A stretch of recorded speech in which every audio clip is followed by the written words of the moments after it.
Yeah, welcome back.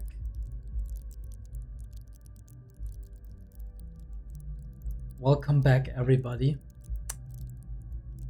Finally, after all of this time, to Disco Elysium.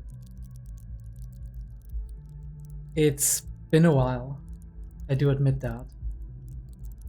And I'm terribly sorry about not starting this back up sooner. But it's really hard to get back into when you've been out of it for a while. I wanted to do the series justice, so this is why I sat down. I was like, okay, I want to do this right. I want to do this correctly. And this is what we're gonna do it like that. That being said, I think we are about ready to go back into, we just like, I basically went in where we left off. I clicked on continue because this is what we do. Still have all of the same stuff. We still have all of the same objectives, right? We do not need anything else. Not quite sure what we're doing with like our equipment. I mean, I got what I need right now. We can change it. Look how dapper we're looking. Look how cool we're looking. This is an ace detective if I've ever seen one. Alright, let's freaking go. Here's our journal. We have a lot of stuff that we could do. I would suggest we just go wandering off. I think one of the main things I want to do this episode is go back to Measurehead and talk to him about critical race theory. Just to get back into it and just to finally kind of get an answer to that, because we've been carrying that around for a while. We have a couple of other things, right? Report to our cryptozoologist, talk to the library, figure out the ravers, right? Help them set up the nightclub. Prove authority to Titus Hardy. I don't know if we can do that, if I want to do that. One thing I do know is I really want to go into authority, right? Level that up by 1 point at least. Just to get that going. And I would say I want to have one other point in something, but I'm not sure what I would like to increase at the moment. We got a lot of rhetoric already, and we got like a decent amount of all of these things. I think at the moment we're talking a lot to people. We're conversing a lot, so maybe rhetoric is actually the way to go for now. We have very low points in Half-Light and Shivers and whatnot, but we had that for a long time. We don't really have a sense for the city, and that is okay, right? We are mostly intellectual, a little bit psyche, a little bit motorics, which is absolutely fine. I do enjoy that. So I do think volition might be something to go into, just to keep your morale up and not be shaken by things so easily. But I think rhetoric is a way to go for now. And I would like to lock those choices in. Now let's see what we can actually do. I still don't know how to get like into the like whirling and rash stuff. Yesterday we had like a great oh, I forgot how to... Oh, yeah. Pressing tab. That's how it goes. Alright, let's talk to a cryptozoologist first. Hello, officer. I think I almost have it. A new trap design, that is. I know you're skeptical, but I have a good feeling about this. Look, listen here. I don't want to burst your bubble, but at least I've gotten rid of one confounding fact, maybe gotten rid of it. I had a chat with Kuno, the kid out in the yard, and he promised to stop stealing the locusts. So it was just a child. He purses his lips, crestfallen. Thank you for telling us, sweetie. This is good news, right? It means we can try again. Mm-hmm. Otherwise, he would have been stuck. She acts chipper, but something's changed in her tone. A hidden worry. She doesn't want him to get discouraged. Something is secretly gnawing at her confidence. It's not this Kuno kid or the missing locust. It's something else. Yeah, you're right. We just need to restock the empty trap. Then we'll need to inspect the traps one more time. And then maybe we can. Aging zoologist breaks into a hideous coughing fit. Is he sick?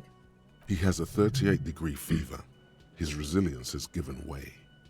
Oh, that is not good. Darling, I told you to take it easy. You're getting sick. Maybe it's time to go home. You're right, you're right. We can come back next season, when it's warmer. That's just something people tell themselves when they fail. Man, I'm really feeling this is costing me time on my main investigation. No, I want to help him. I want to help him. That's just inside of me. I want to help people. I mean, it's not easy, right? He's searching for species that are supposedly don't exist, right? I mean, that doesn't mean that he isn't able to find something at some point in time. But obviously, it's not easy to be in a field that is considered pseudoscience.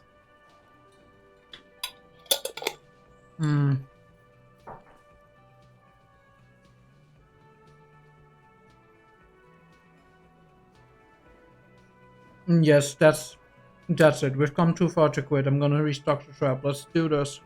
Really? It's too much, officer. What Morel means is we're grateful for your help. Here's a fresh batch of locusts. They should slide right down the funnel. And thank you again. We will definitely mention you, should this lead to a discovery. I'm not talking co-discovery, of course, but... This would show them all. We need to get you on that list of discoverers. No question about that. Yes, we need to do it. Harry Dubois, major discoverer of new species. Let's make it happen. Alright, Guard, do you have something new to say? Ah, smallest church in Saint-Saëns, right? Cafeteria manager is waiting for you to acknowledge that he recognized the song. Yeah, the church is actually my past. Yeah, the church is actually my life. Yeah, the church is actually my love. Things are really bad with it. I fucking rock that shit. I told you I'd rock that shit.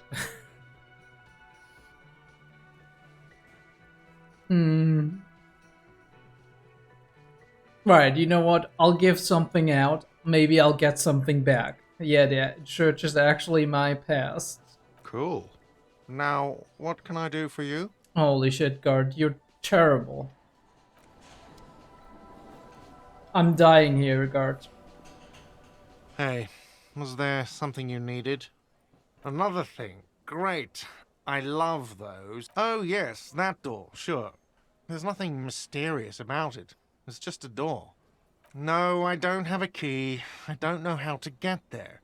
And I don't care either. It's not like a awesome, boring storage space with a bunch of old junk and dust. He's attempting to maintain an air of indifference. It's absolutely not convincing.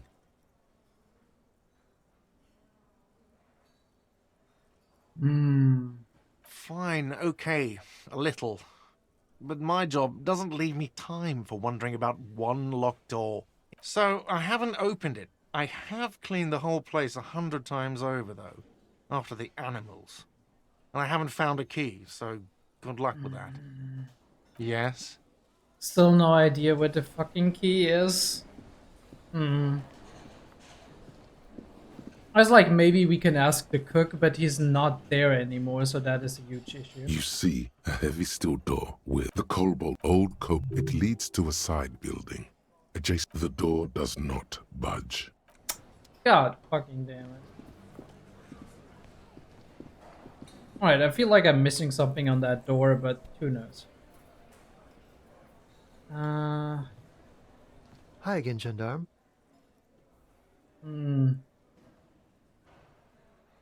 Bye-bye, Gendarme. Not right now, my dude. I've got nothing to say to you. Alright, alright. Can we establish authority? Look, the insane police officer is back. Takes a sip off his beer.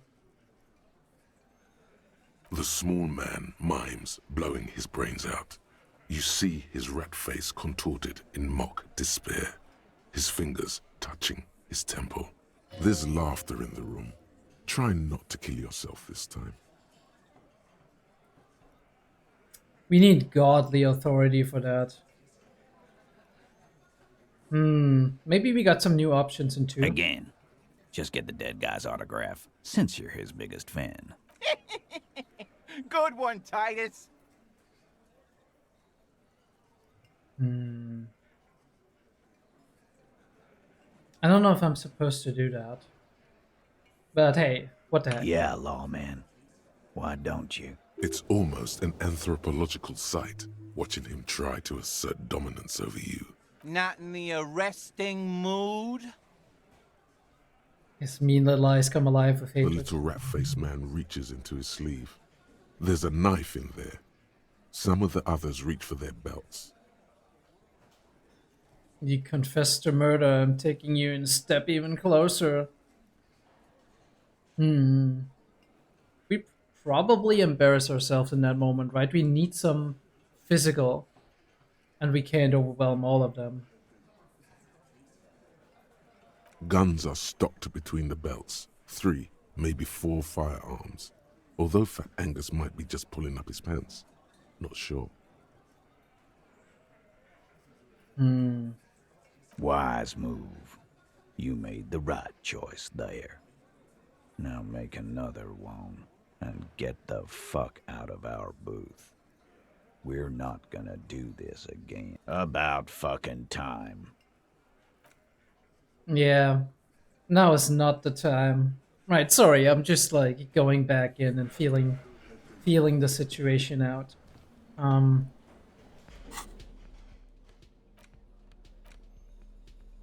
The box with the locusts. Alright, we're gonna help again. It is what it is, my boys. Hey, who knows, maybe we're just going into authority again. Couldn't hurt. I'm just going for it. Honestly, I could have just like made the attempt here. Was kind of a little bit stupid of me, but it is what it is. Looking for something, Hunt? You could push him by asking him to show you the soles of his boots. He definitely looks like someone capable of a lynching.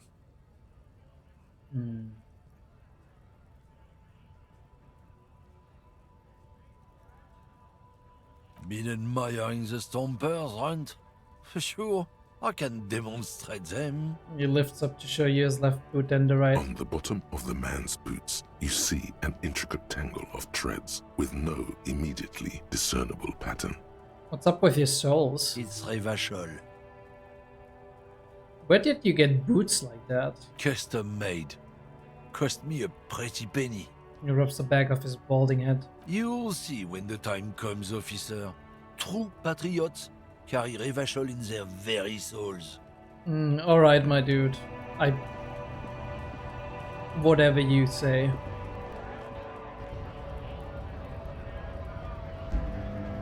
I think there's a couple of things we could be doing without Kim. I'm just not sure what. Right to work!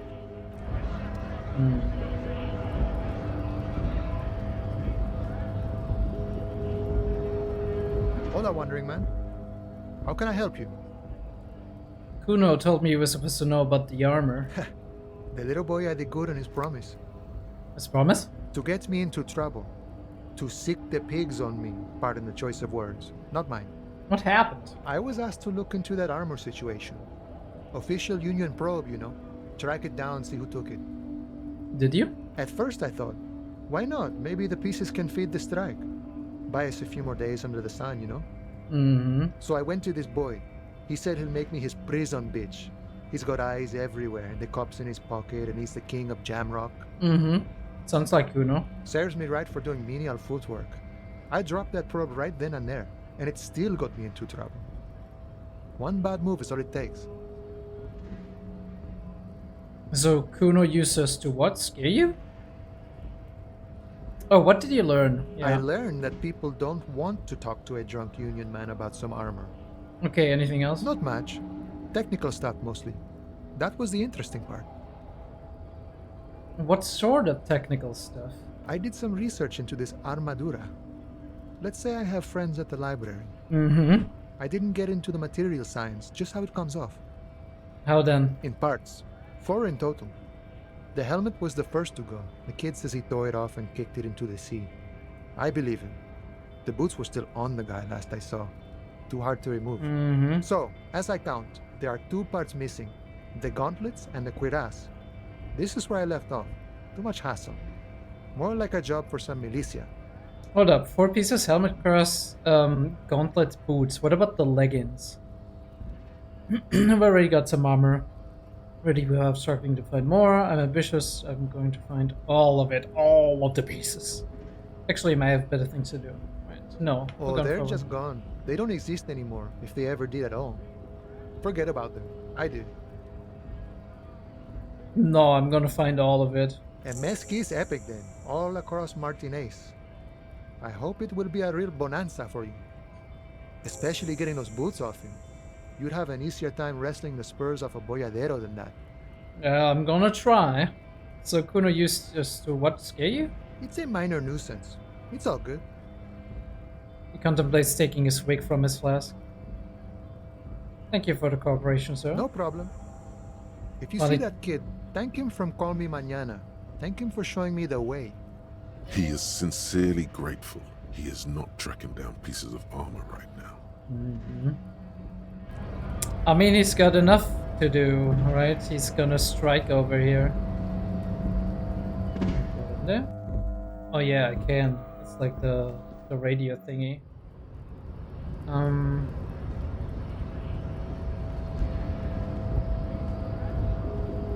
We talking to measure it? Or we're waiting for Kim to do that with us? Alright.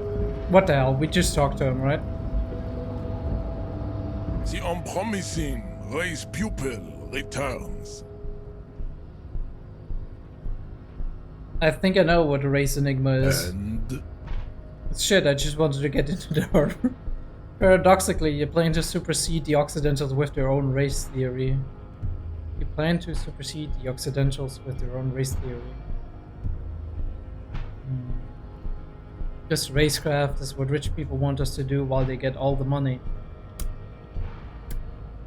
Sounds very communist, but that's, you know, very socialist. It's just something you shock people with, liberal and progressive. It's whatever you want it to be. It's a free association language exercise. Degenerate, race hero. I don't know about the rest, but it's clear I should stop drinking the ancient Lil Maran mind poison Al Ghul. The stump is ready to be superseded by the Arapite superstate. I can serve as a clerk in your administration. Maybe you need a cop. Nah, dude. look, babe. The rich man has humiliated and emasculated this couple. He can only think in base materialist categories and feminine abstractions like money. Rich man really fucked him over, Jean. Almost half bored. His rage is already played out on the stage of history as the grotesque tragedy of revolution. All it can accomplish now is impotent academic text and neurosyphilitic rock and roll melancholia. You could have used this opportunity to overcome your narrow, Al-Ghul-ravaged identity. Instead of unlocking the race enigma, you attempted to add to it unsuccessfully. Take solace from the fact that these thoughts will never entirely leave your brain. They will be with you on the day you die. The only germ of heroism in your body. Now go. I have beauty and truth to discuss with my woman. Damn, Jean. How are you so romantic? The woman swoons. Was there an out of this for you with success? Or was the rhetoric game rigged? I can't tell. There is nothing funk. I cannot possibly. Well, alright. I guess we got our conclusion to this story.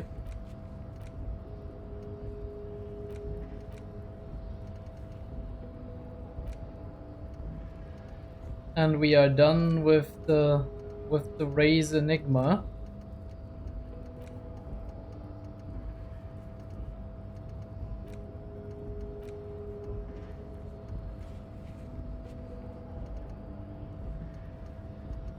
Not satisfying. I'm gonna be honest. Not satisfying. Maybe I should have played along. I should have played it cool and played along with him. Seeing where this whole thing is going.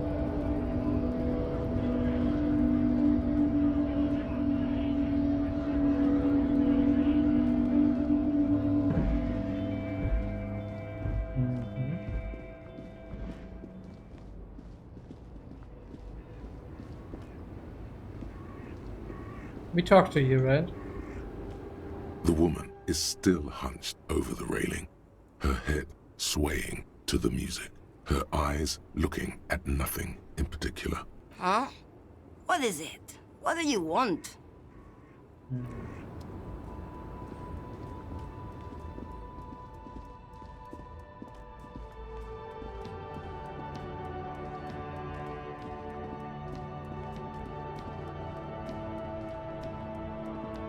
I do apologize, by the way, if I'm kind of like trailing off and wandering around a little bit.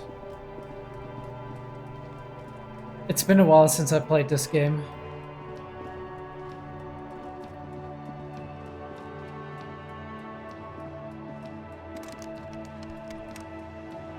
Oh, the bookstore is closed. Yeah.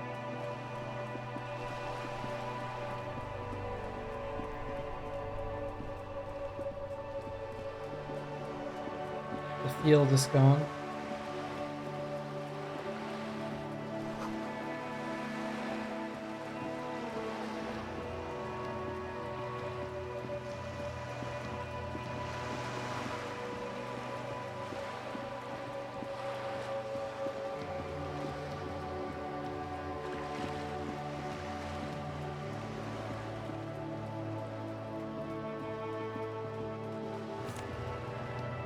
Oh, we got some plastic tear.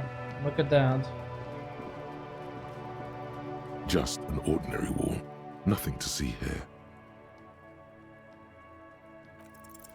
Because you see it, finally. This wall is sublime. Look at it. The shadows, the colors. Let the conceptual joy flow into your pupils and blossom into thoughts in your brain. All the other walls on all the other houses must make a pilgrimage in adoration of this, the uncontested pinnacle of wallcraft. It is a pretty wall. Peeled from the very face of God. Okay, Mr. Artist. Oh, wall father. Yes, I must paint this wall. Add to it. Absolutely. Now you just need the materials. I need the paint. You already have the heavy fuel oil to use as paint. And Cindy the Skull has a paintbrush. This is completely doable. Let's yes, go. Great thinking. Go talk to her. The wall will be waiting. Let's go. We're gonna paint a wall.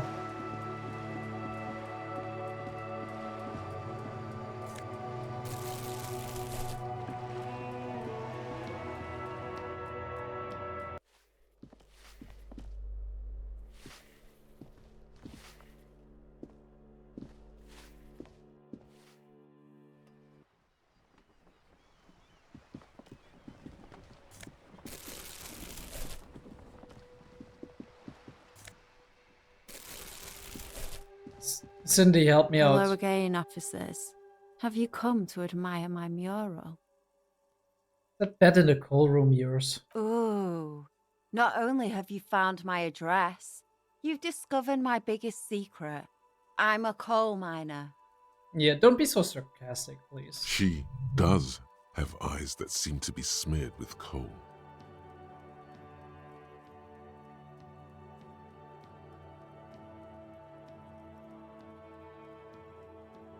You don't have a real home? Does anyone in a city like this?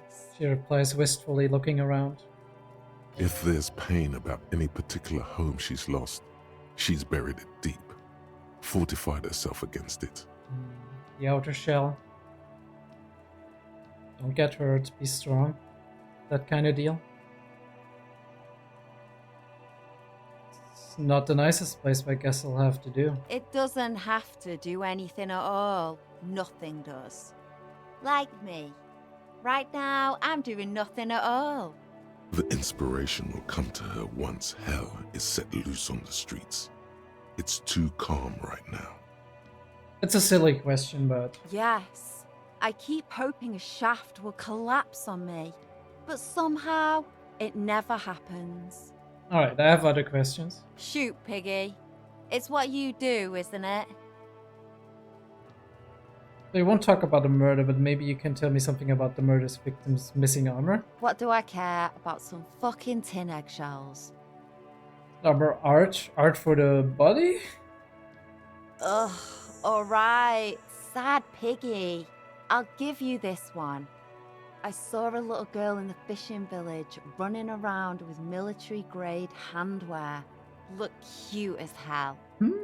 Okay, I have an idea. Could that girl have been little Lily? It's not a bad place to start. I know a little girl in the village, Lily. Could have been her. Small kid with giant white armored hands. If you've seen one of them, you've seen them all. There weren't any other small girls in the village.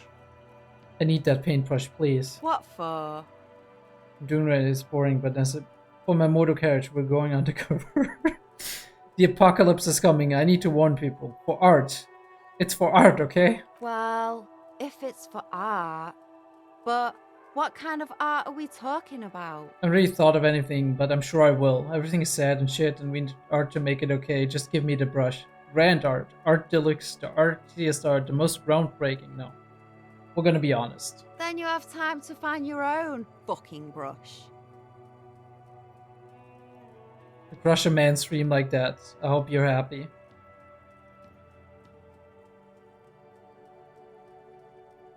There, Piggy. I guess art just isn't really you. 'Cause you suck in life and in everything. Are we trying? Attempt to explain your artistic intentions. Let's try it. They do say the painter always paints his own portrait. I'm going to paint a self-portrait, but sort of, you know, from the inside to show people what it's like. That's pretty fucked up. Even for you, Piggo. Okay, I won't do that. Please just give me some paint and brush. I need to do some art. You're a real sad sack. You know that? Go ahead then. Art it up. Just Yes. try not to hurt yourself. And no self-portraits. Thanks, Cindy. Sure. Promise I won't draw anytime. myself. I Us won't draw my PP on the shit wall. Artists have to help one another. Besides, I was out of fuel oil anyway. And where you know. She only gave it to you because she doesn't see you as competition. The right Ouch. idea is not coming to her. It's excruciating. Okay. No inspiration yet. You know what you've got in that fuel canister you scavenged from your Kanema? Red-dyed heavy fuel oil. Paint and a brush. You're ready to do this. Let's go. We are so ready. We are going to art it up. And it's going to be an expression of our beautiful, beautiful dark souls.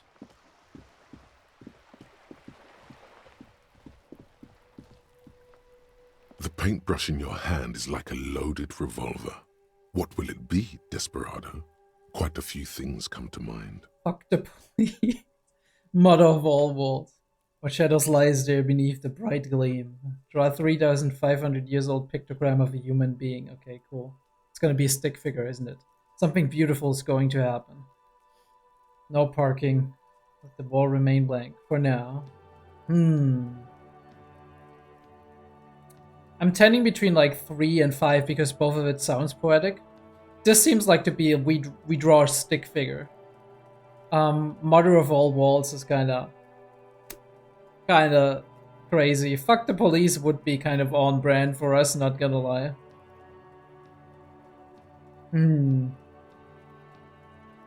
I don't know, like, that seems like a quote, right? Like we're gonna quote it onto it, and that sounds better as a quote.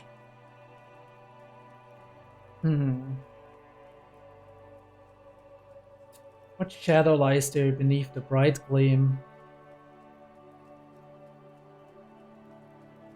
Maybe an ode to the wall, right? It's such a beautiful wall.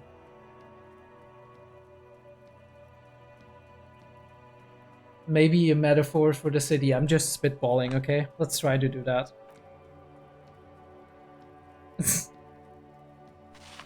Is it gonna work? Is it not? We'll see. Okay, we just... You've spoken. The wall will now silently repeat the message for a decade or so, until the sea air degrades the paint, adding another layer of detritus to the city. Alright, I guess we're no real competition for Cindy after all.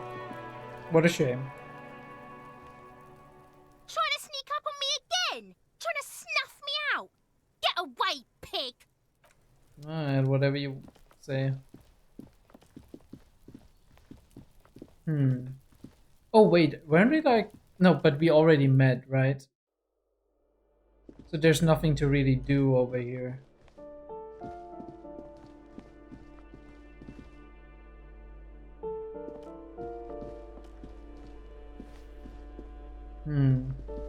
Same building, right?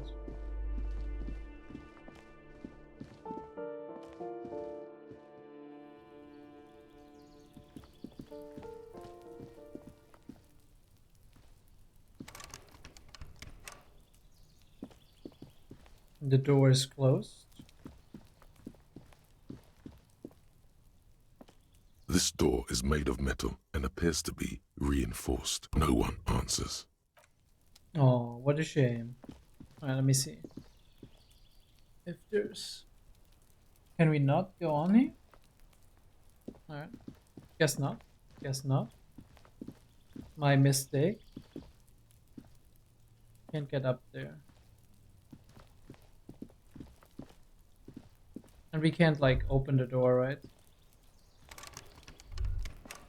We don't have any, like, going on, like, thoughts going on here. I think, if anything, the only thing we can do is open that door.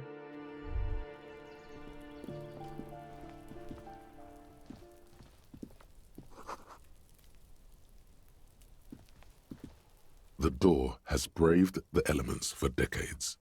The copper nails holding the upholstery in place have turned green from sea air, and so is the knocker, shaped like a lion's head.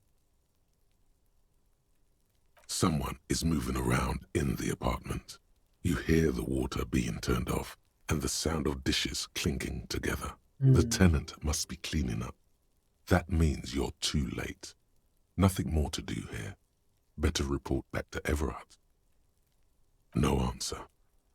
The key stops midway in the lock. Something's blocking its path. Not a sound is coming from the apartment. The tenant's key is in the lock. No answer. As you turn to leave, you hear footsteps on the other side. Yes, someone's definitely home. Maybe it's a good thing you didn't get to open this stranger's door. Go talk with Everard. Tell him what happened. I'm not satisfied with that, but it is what it is. Maybe we're just not approaching this in the right way.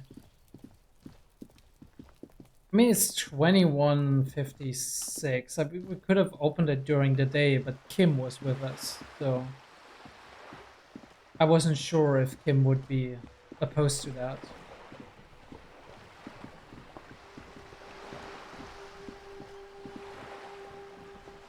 Not quite sure why we have, like...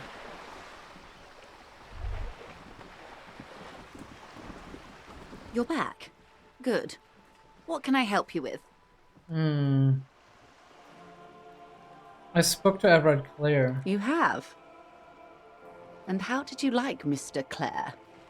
He's a beautiful man, beautiful and just. There's a hero of the workers' movement. He is the champion I sworn fealty to. He's a bloated rainbow socialist. I can do business with him. For a socialist, he's reasonable. He's not the champion I've chosen. I wish to swear fealty to you in the House of Capital. No, I'm not a capitalist. It would hurt me too much. I have the feeling the international community does not approve of him. Not important if I liked him. I was doing my job.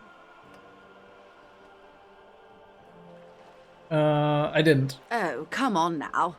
He has his uses. How else would he have stayed in power all these years? Or wait, actually, corruption. That's how he's done it. Fantastic, worm-like corruption, reaching into the bowels of the earth. She looks at the ground and nods. Of course. I don't expect you to share anything he told you with me.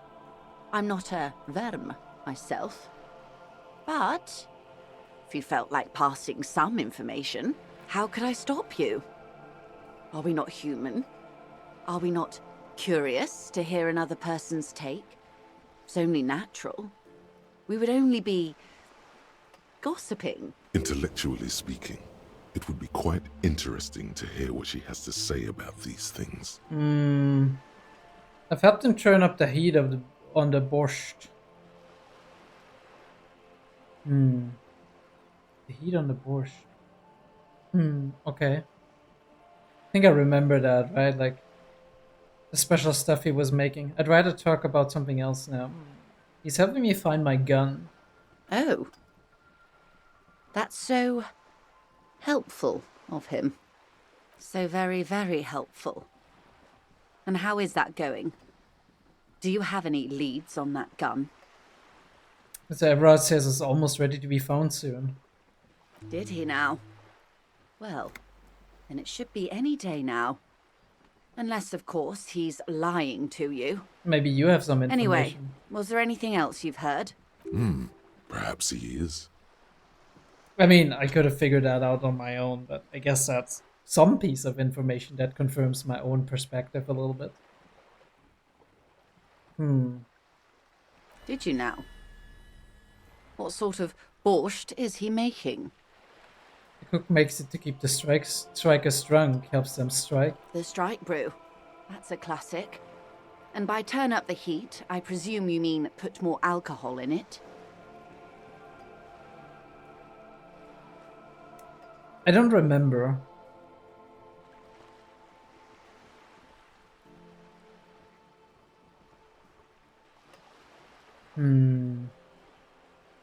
I literally don't remember.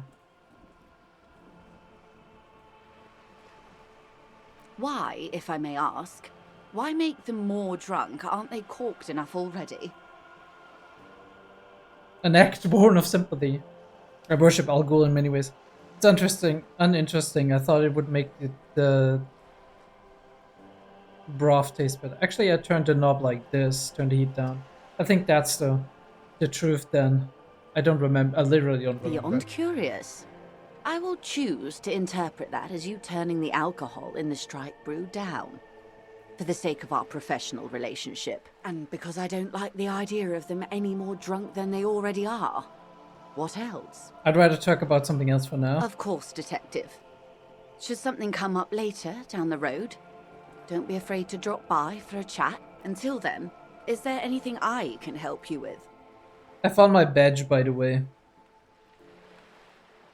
By love, you did. She inspects a piece of blue plastic eye, scanning from left to right. Fast, observantly, like an electronic printer. She is memorizing your badge number. No, of course she is. Pleased to meet you, Lieutenant W. Frater Dubois. I am glad to see a man of high qualification. The situation is precarious. What can I help you with, Lieutenant Frater? How about you share your information on the lynching now that you've seen my badge? The goalposts have moved, Lieutenant. In the absence of the badge, I have informed my employer there will be a probe. I cannot rescind that promise. To my knowledge, the drivers are still at the roundabout. I will tell you everything I know when you've finished with them. Oh, you're keeping me on that, like you're keeping the carrot on the stick. This was your plan all along. My plan is to share information. The only way to do that now is by telling my employers you've kept your end, which I hope you will, because let me tell you, we are in dire waters. Meaning, the information she has will raise the stakes in this game. The sooner the probe is finished, the sooner I can share crucial information with you. Now, is there anything I can do for you in the meanwhile? Tea, perhaps? I spoke with the lorry man at the roundabout. Word has traveled, yes, but nothing of real substance has surfaced yet, I gather. Wild Pines has eyes on the intersection, but not ears. One of the tall buildings overlooking the roundabout. It would give them a read on the entire quarter.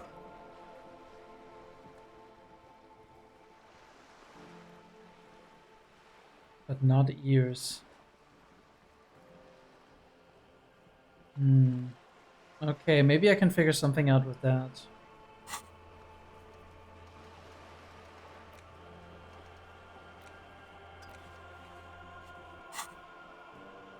More lessons in basic reality? My favorite part of the day. Go ahead, ask me anything. Actually, this is pretty high too. Esprit de corps. It's a white check, so we could try that. What is... think of something close to you. 6 kilometers southwest, in the Valley of Dogs, Junior Officer Chad Tilbrook takes aim at a rabid black dog licking its wounds in the grass. To his left, his partner, Emil Mullins, whispers, "You heard what happened to Tequila Sunset in Martinez?" "Yes, he lost his mind," Tilbrook answers, fingers on the trigger. "Don't worry, Emil." He pulls it out slowly. Slowly now. He'll find it again. We always do. What am I? You? You're an officer of the RCM. The Revachol Citizens Militia? Preciso mundo. Good, and what is the Revachol Citizens Militia? Nothing more nor less than the de facto law enforcement body of post-revolutionary Revachol, Detective. I mean, we had that talk with Kim, didn't we? You said de facto? Yes. That means not de jure. The RCM acts in what is poetically called the twilight of international law, both at the behest of the coalition government and to its chagrin. I don't know what chagrin means. I'm sorry about that. English is not my native language.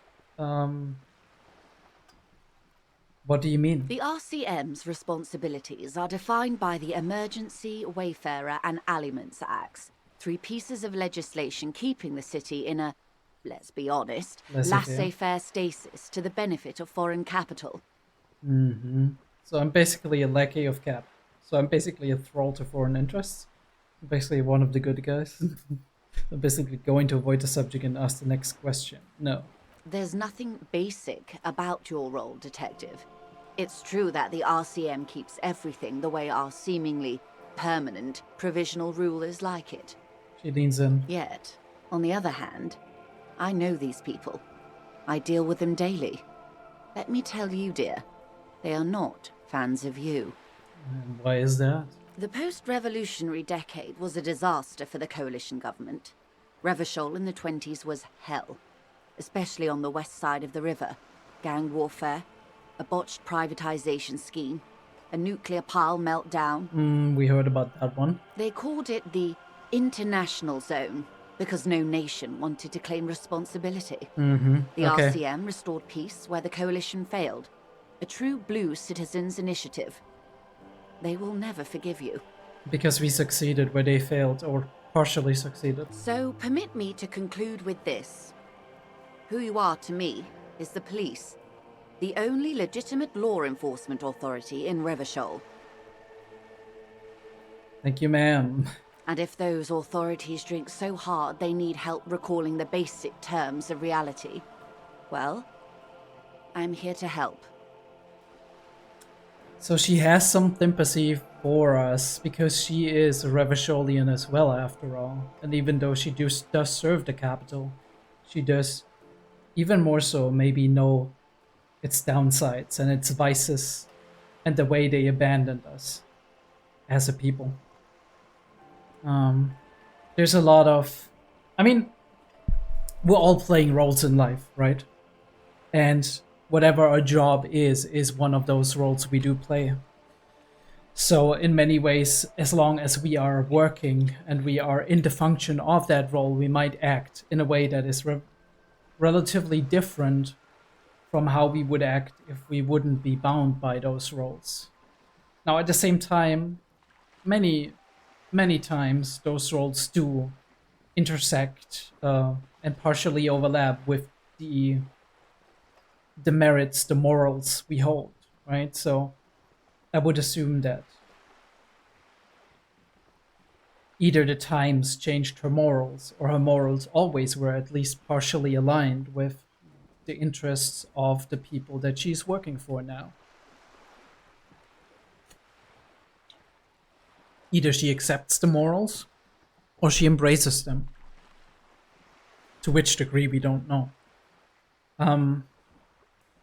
To exist in a state of duality where you do act in a way that is in line with the morals, or maybe the lack of morals, of your employer, but heavily deviating from your own morals, can cause a lot of stress and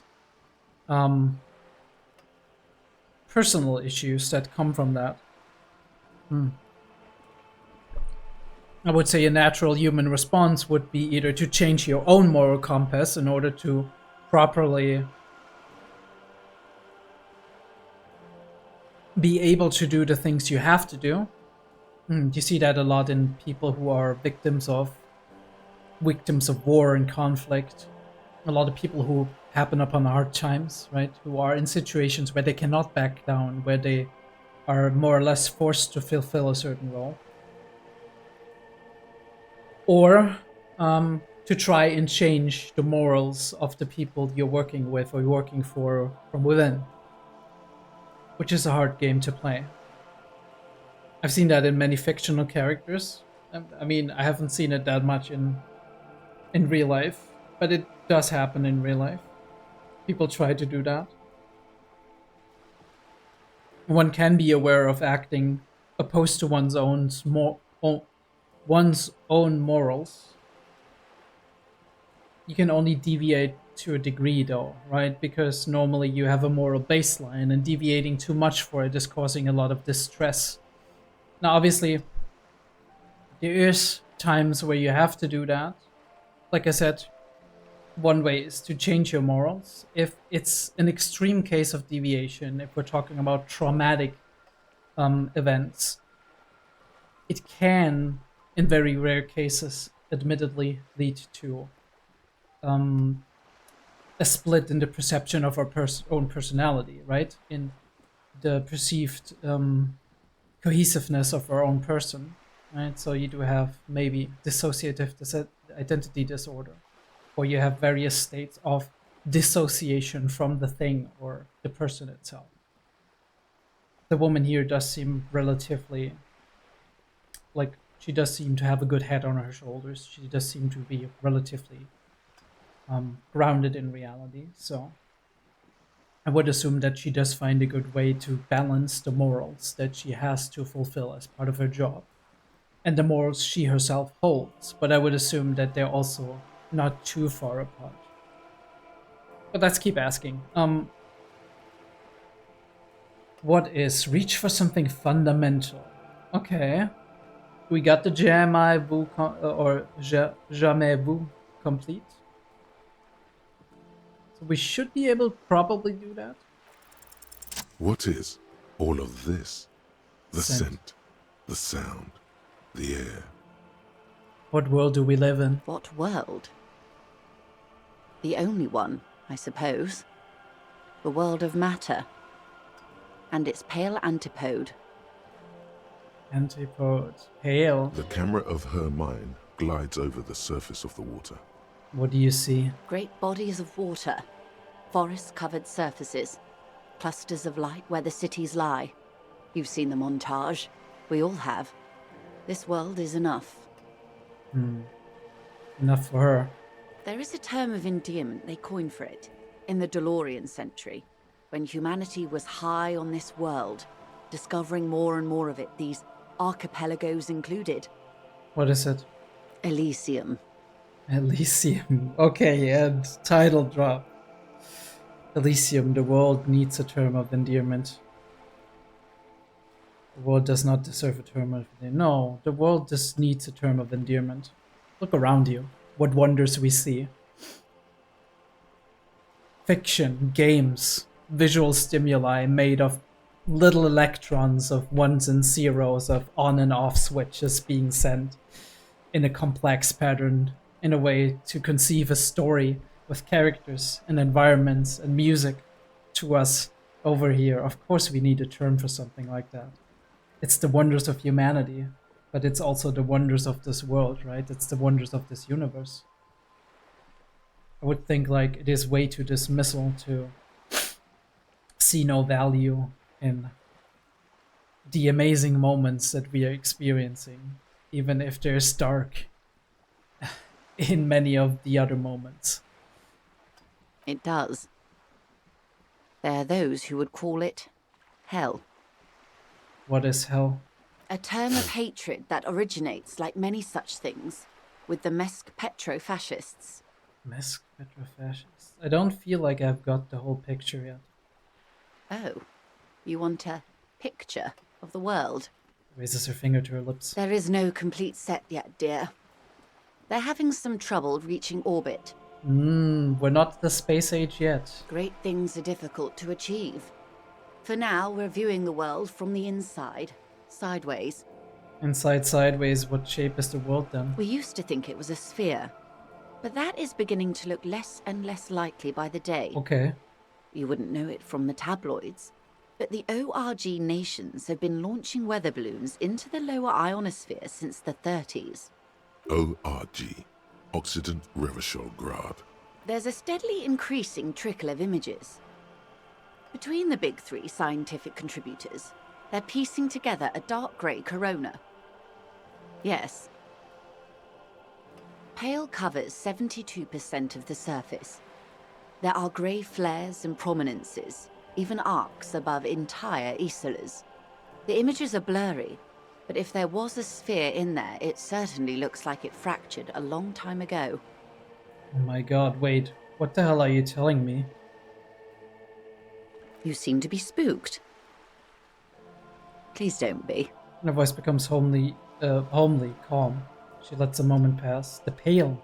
What do you mean, Corona? They say there is a rarefied envelope of matter surrounding the darkened disk of our planet. That is, if we are still living on a planet. Or, to speak more plainly, imagine vast swathes of land disrupted by nothingness. So we are islands in the dark of the universe, is that it? I am sorry, dear. It must sound quite terrifying through the acute encephalopathy.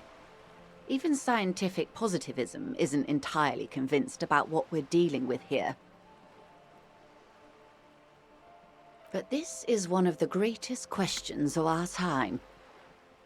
Maybe when they get the complete set together, it will jolt us out of our rut, bring us together, however naive it may sound.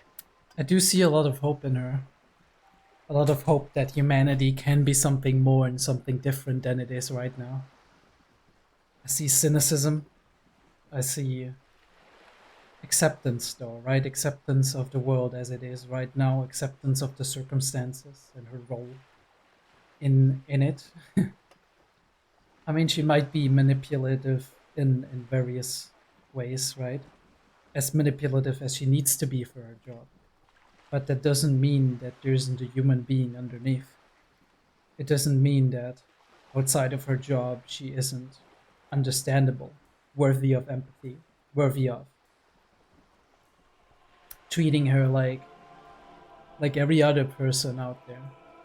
Richard Corona doesn't feel like it's gonna bring anyone together. You have misimagined it. I don't have the power to convey to you the effect and geometry of the images that depict our world from below low orbit. It's like the crowning of the world. It's insane. Very disco. You'd love it. Doesn't sound like any kind of disco I'd like to go to. Well, if you say it's disco, See? Everyone finds something worth holding on to in this world, however wasted its opportunities. Suddenly, you're conscious of yourself standing there, on whatever this all is. Your arms hang down by your sides. What is pale? The pale is not, technically speaking, part of reality. It is the opposite of reality. Okay, but what is it? A definition. Okay. The pale is the most dominant geological feature of the world, Detective. The separative tissue between the islas. It is the inter-islary mass. Okay, so we're getting into the grid of it. The pale is not something just like some supernatural world. It is something that exists outside and is separating the different islands. And that is why we maybe almost worship it, some of us, and see it as a source of supernatural powers. Is that it?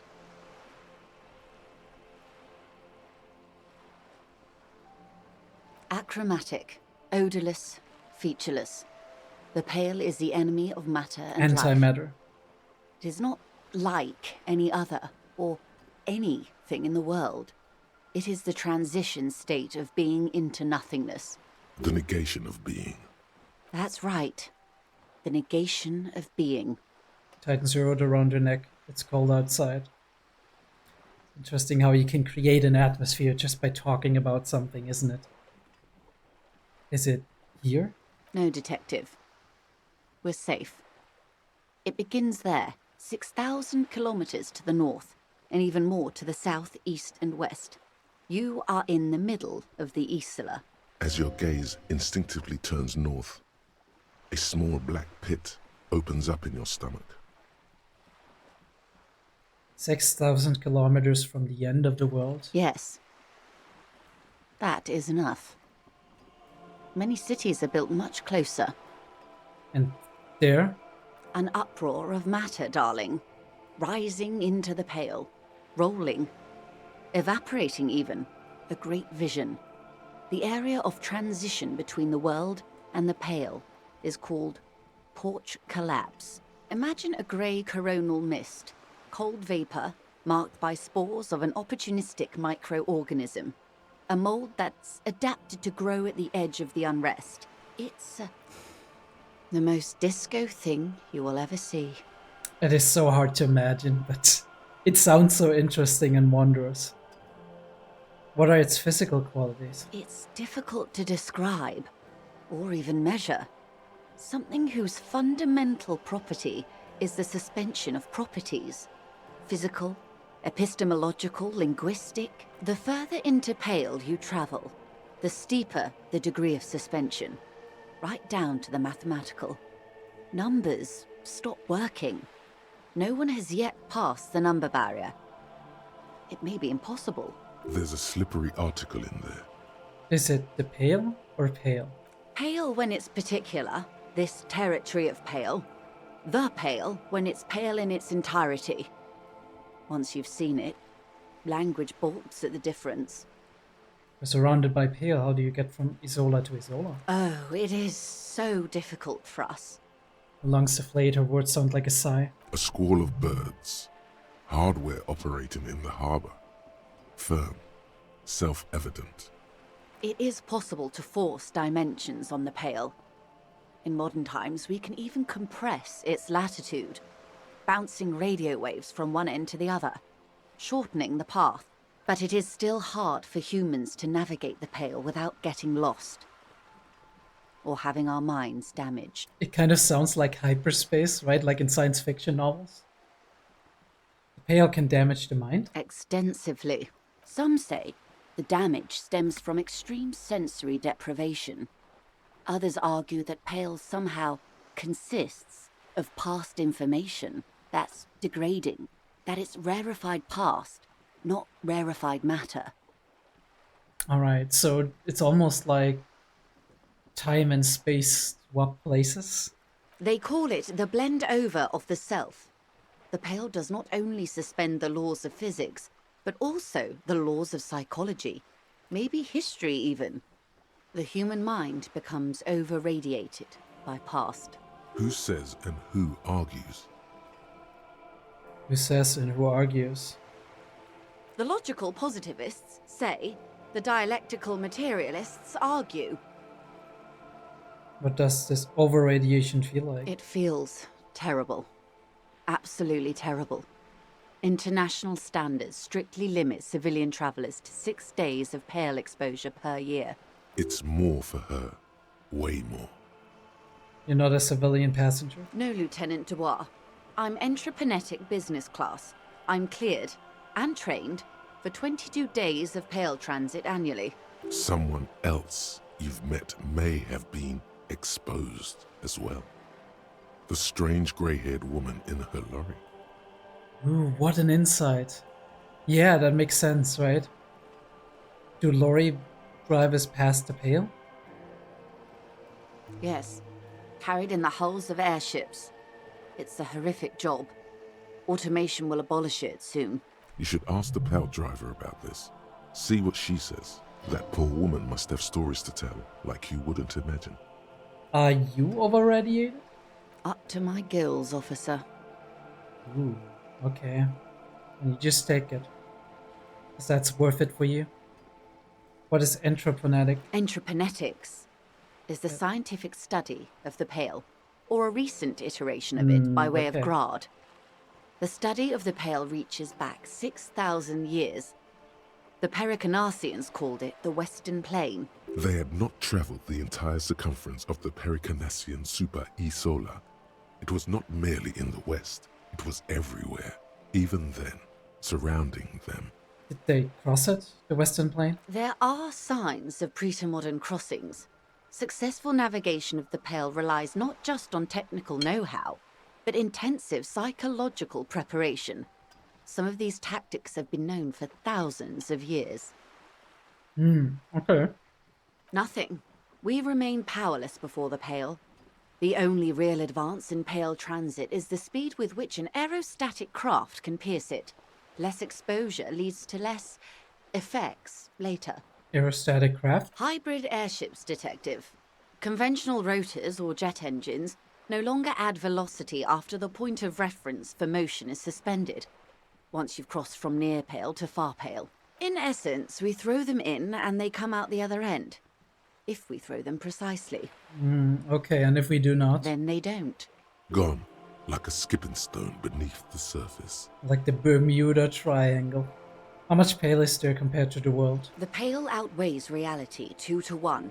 There is more pale than there is matter, and the ratio is slipping. Slipping how? Toward detriment, or...? What do you think, Detective? She looks you in the eye. It's shrinking, there's more and more of the world. No, it's growing, there's more and more of the pale. Precisely. One of the few measurable effects of the pale is that it is expanding at an unknown rate. Yeah, it reminds me of like the whole dark matter, dark energy kind of debate. An intuitive conclusion of that development is that one day the pale will cover everything. But this sort of talk is mostly left to extremists. What do you think? Not extreme at all, I know it's going to happen. Cover everything? That can't be. Where would we go? Most people, and indeed most private and government sector organizations, entire civilizations and religions even, find handy ways to ignore or downplay that knowledge. We are good at that as a collective humanity. I suggest you do the same. I mean, what does the information even get me, aside from interest and curiosity? Right? Studying it is definitely useful because maybe we can do something with it and learn more about it, but what does it get me as an individual to think about that?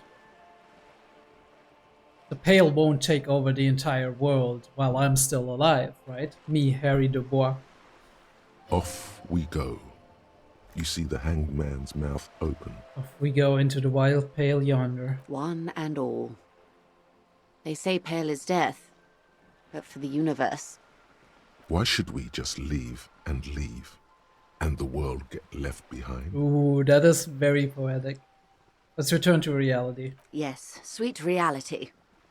But before we do, tell me, Detective, is this the first time you're hearing this? Do you really not remember anything? I sometimes sense vague shadows of the past, and it's not good. Then tell me, what do you think of the Pale? Okay. It's terrifying. You were right, it's disco. It will end all life. That we continue to persist at all is a testament to our faith in one another. I'd say that. Its advance can only be stopped with immediate, total, ruthless communism. Yes! No, of course not.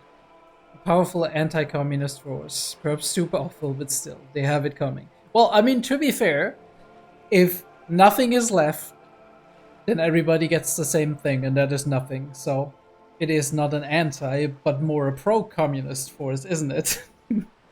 This is how people want to understand communism sometimes, or socialism, where it's like, oh, nobody will have anything. No, that's not what people want. People want that everybody's gonna have enough. Right? Everybody's gonna have enough. I mean, that's the base idea behind it. Obviously, I do know socialism works differently. It's all about getting... Like, there's a difference between... Let me explain it like that. People often believe that communism wants to abolish all property. That's not the case. Especially if you look at, like, Marx and Lenin way back. The idea was we want to abolish private property, and there was a difference between personal property, which is what I possess, right? Here, my microphone, I got my dishes, I got my food, I got my PC and all of that. That is my personal property. Private property would be if I owned a company. It would be private property. And they wanted to put that private property into the hands of everybody who works for that private property. Which means the worker who is part of a company would possess a part of that company and would be able to help steer it in the direction that they want to steer it in. And everybody gets a say in it. And that is the basic idea of it. Not that nobody possesses anything anymore. But yeah, let's not get into that. I'm worried, I have to say, it doesn't sound very liberal to me. I don't know how you've all survived with it. It's a huge accomplishment. Who am I to think anything of it? I think the best thing to say is it's disco, because it expresses this awe and fascination with it. It is a phenomenon. This is definitely terrifying, but at the same time, I do think that these things, these larger-than-life things that go way beyond our own lifetimes, they are more fascinating than they are terrifying, because they are concepts so grand that it is, I think, very much a joy to start exploring and researching them. And they're really cool.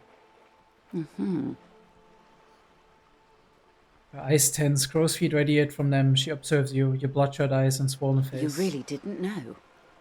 This does not spell good for the investigation, Detective. If you don't know even this, then... She stops mid-sentence. I'll handle it. It's under control. This investigation will be my masterpiece, the one they remember me by. I promise. Yes, I'm in serious trouble here. I'll be a fucking disaster and know it. All the people will die. No. You know what? We are past the turning point, right? We started to grasp the parts of our reality and suck them back into our mind palace. We have started to put the pieces back together. We are starting to form a human being again. And this is why we will handle it, and it will be a masterpiece. I hope so.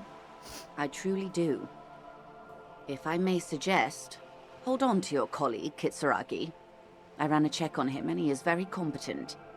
In the meanwhile... Some of that assurance is meant for herself, as much as it's meant for you.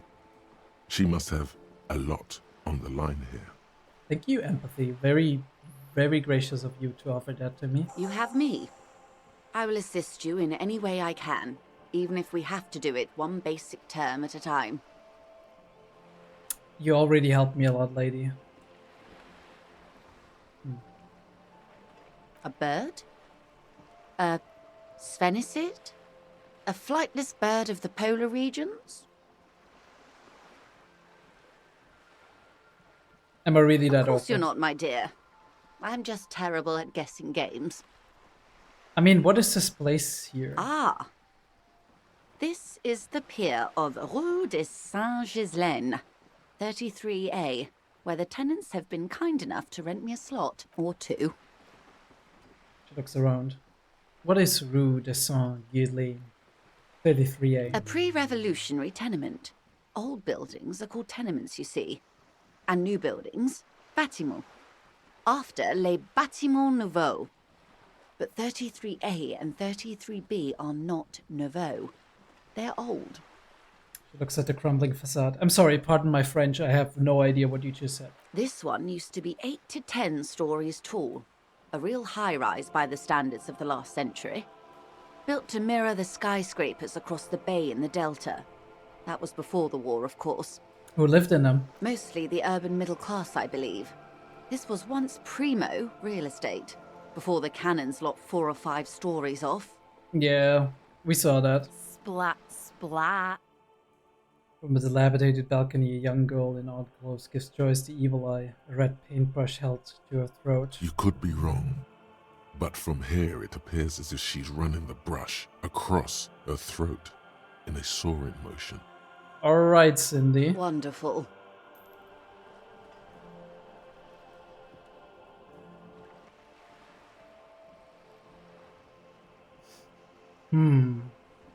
What is that? Point to Cindy the skull. The girl in the old lady rags. Yes. Looks like a sullen and rebellious member of a teen infraculture. Infraculture? What is that? Yes, you and I belong to the supraculture. We're common, the herd. The herd? The music on the radio, the food in the chain restaurant, those are all too popular for the girl in the old lady rags. She prefers a fantasy world, an infraculture with its own dress code and vernacular. It is an illusion, I'm afraid. There is no refuge from the supraculture. The supraculture dominates. It forces the values and hierarchies of itself onto the infracultures, doesn't it? Okay, now explain the same thing, but to a giant. I understand everything. Make it more complicated somehow. I can't. That's how simple it is. One may dye their hair green and wear their grandma's coat all they want. Capital has the ability to subsume all critiques into itself. Even those who would critique capital end up reinforcing it instead. Lady, you're hurting me. All right. What next? You're hurting me so bad. But it's true. Suddenly, you're not so sure you're part of the supraculture. I may be part of the infraculture. And what would that be?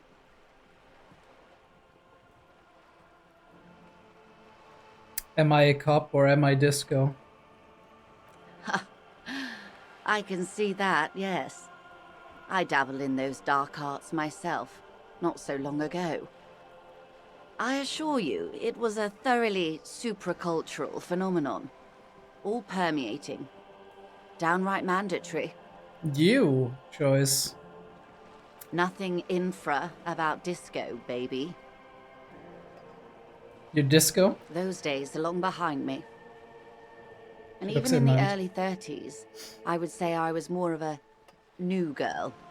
Disco was a minor, but still enjoyable facet of the whole thing for me. The new? The new. A cultural era. And the name of the decade it ravished, the 30s. It came out of post-revolutionary revival. It was ultra-liberal.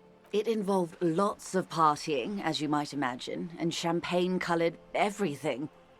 By the looks of it, that would have been when you came of age. Now. Sounds fun. I can't remember a single thing. Champagne? That doesn't sound like anything I'd be into. I'm straight edge. Got it. Let's take it back to Reality Central for the next one. Sounds fun. I can't remember a single thing. Wasn't it Guillaume le Million who said, if you can remember the new, you weren't there? For some reason, your mind is a veritable repository of Guillaume le Million lyrics, trivia, and B-sides. But the time to explore this is when you're alone, facing a mirror perhaps. Right now, it would derail the reality lowdown. Okay, good reference. Good reference to the mirror. What are you? I want to find out more about you, Joyce. What I am not is a basic term of reality. There may be a way to get her speaking about herself at some later juncture. Alright, got your narrator. Not yet. She's playing hardball. She needs to not reveal too much about herself. She is her role right now. Nothing more nor less than that. Yes, that means not de jure. The RC permit me to conclude with this. Who and if those authorities drinks these What times are it is? unimportant times, detective. You and I were born after the dust had settled. 1,000th of a second too late. Too late for what? For the big time. Eyes light up. There's a flash of teeth. What's the big time? The revolution. And what is this revolution I keep hearing about? It's quite easy. Every 100 years or so, our species gets together to decide what's next. Who gets shot in the head, and who gets the mineral rights. It's a real kerfuffle. Yeah, it is. Who got shot in the head? Those would be the communists. Generally speaking, 40 million people got shot in the head during the World Revolution. But the communists, they all got shot in the head. Not all of them. No, I'm just kidding. She's not gloating.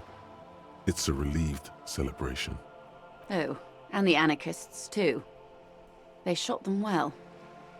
So well, one forgets they even existed. She likes the totality of it. You could say they got totally shot in the head. Indeed. They piled them in mass graves in Ozon. And, well, that's the last anyone heard of those people. Did they shoot back? Did they ever? Before they got shot themselves, they shot 2 million people. That's a tragedy. Either way it is. Yes. The Red Deluge. The Insulindian Deluge, they call it. I had a deluge too in my head. Oh, anyone else get shot in the head on the opposing side? Oh, lots of people. Even the king got shot in the head, Mm, or thrown think we beneath a heard. horse, or drowned. Accounts differ. It was unceremonious. Just as well, he wasn't actually the king. Just the king's nephew. The real king abdicated and lived out a long and productive life as a venture capitalist in Grad. Didn't care about kings. Cowardly king. Smart king. Yes. King Guillaume had a nose for bad PR. He ran before it. What is the expression? Went down? Anyway, Gil got out alive and his nephew Frisell got shot in his place. We heard that story. Him and tens of thousands of his wonderfully fascist kingsmen. It was a wild time. Who got the mineral rights? The liberals got the mineral rights. And by course they mineral rights, I mean everything. Okay, and by liberals you mean? Liberals are usually middle-class people, detective. Or the remaining gentry. The beneficiaries of the pre-revolutionary arrangement. Some were rich enough to stay with the constitution, with monarchy. Big mistake. Others bet on the revolution. They were called the ultras, or ultra-liberals. They fared well. How did the liberals win it all? They didn't win so much as survive. Mm-hmm. We were the last ones standing when the war ended. Everyone else got shot in the head, remember? Scraped by, I guess. She's one of them. Of course she is. Of course. She said that. Everyone got shot who was there to surrender to. To foreign intervention. The coalition. Those people really took the mineral rights. Wait, you just said the liberal already took everything. The liberals took everything that wasn't nailed to the ground. The Coalition took the ground.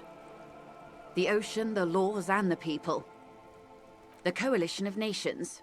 Grad, Mesk, Vesper, Messina, Oranje, and Sur-le-Clay, the armed center of the world.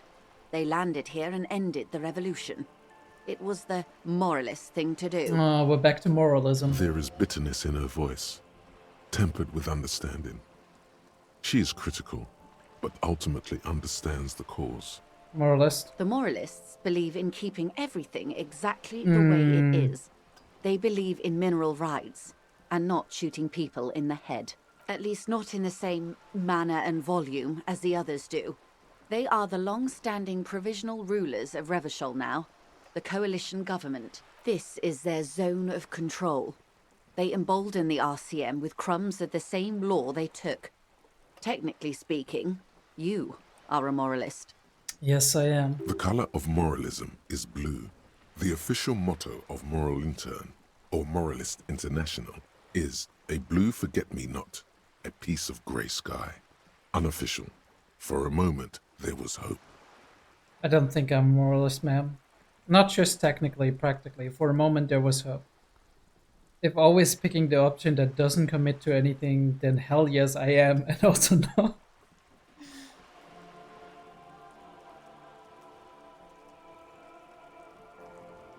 I don't think I am.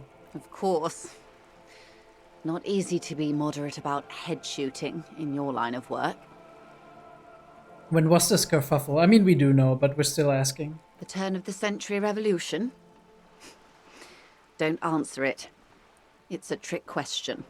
The revolution began in '02 on the Isla of Grad, though by the end, nearly the whole world had gotten involved. Who started it? It wasn't a who, but a what. A pandemic of Zarat, a particularly virulent prion disease, which the authorities in Grad proved unable to contain. Then Mazov came along and overthrew the government. A prion disease is like a protein disease, right? With the proteins, like in their...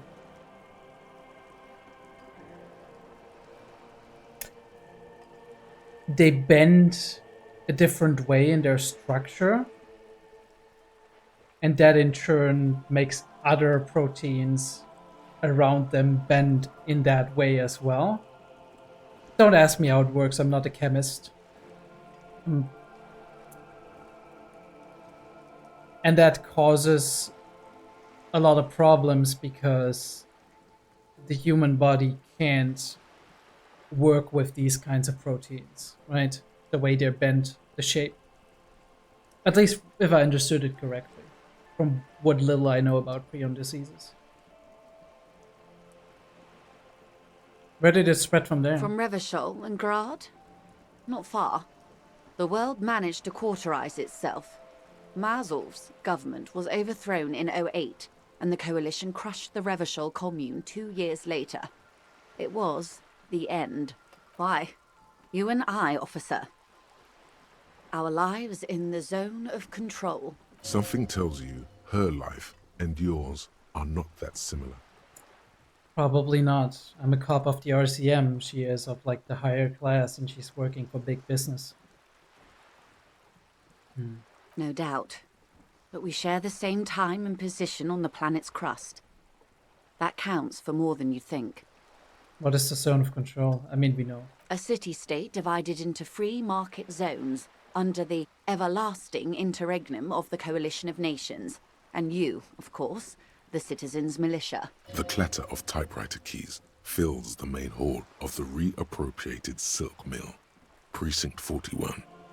Chad Tilbrook presses enter. I love these. Outside, Officer Elfboy Williams slams the door of an armored motor carriage. The zone of control is the third incarnation of Revachol, after the failure of the suzerain and the commune. What happened in the rest of the world? Modernity. They developed the marvels of the inter-eastlery communication, telematic milieus, radiation, colored plastics. Meanwhile, in Revachol West, the aftermath continues for the 5th decade. 5 decades is a long time. 51 minus 8 equals 43. But you're saying it's been like this for 43 years? Time flies. What have we been doing all that time? The 20s saw a decade of urban war, west of the river leveled, offshore platforms in flames.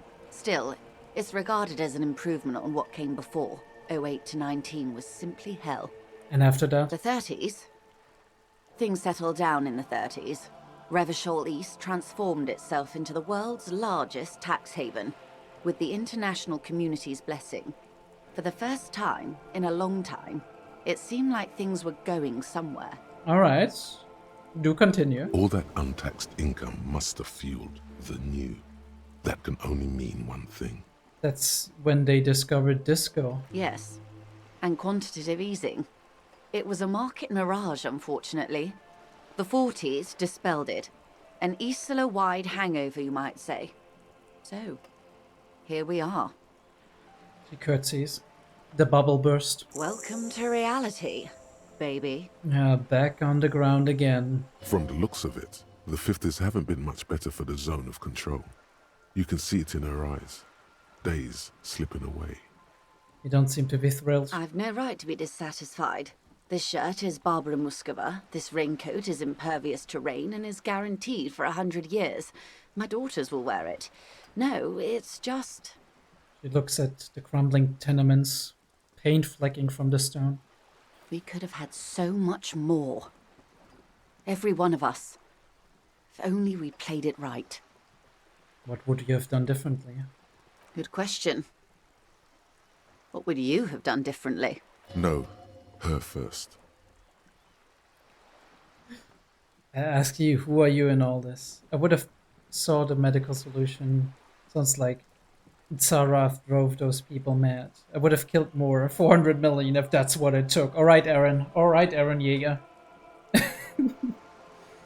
Alright, extremist revolutionary. I would have made off with the mineral rights. I don't know what I would have done differently. No, I need your opinion. And I asked you, past less detective of the citizens' militia, what insight has acute encephalopathy given to you?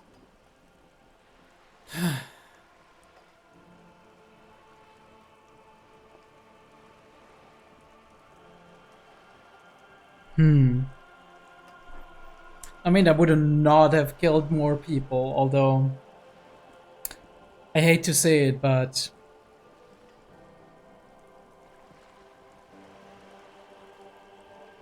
I've heard something and I feel like that's true from what I know. The phases in Earth's history when the most people were equal in the sense of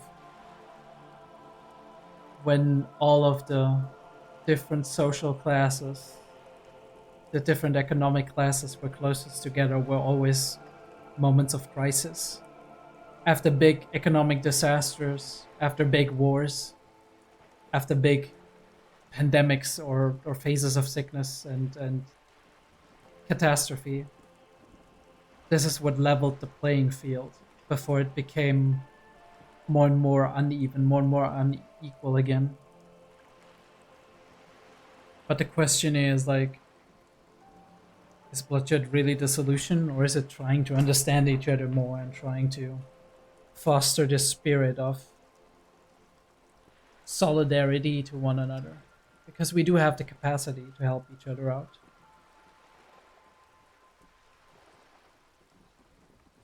I mean, I don't know enough to say that Tsaraf drove those people mad. I think it is graceful to say that I don't know And what you I would have died, most likely. Not far from here. Maybe even right here, during the beachhead, defending the coast the day the coalition took the city.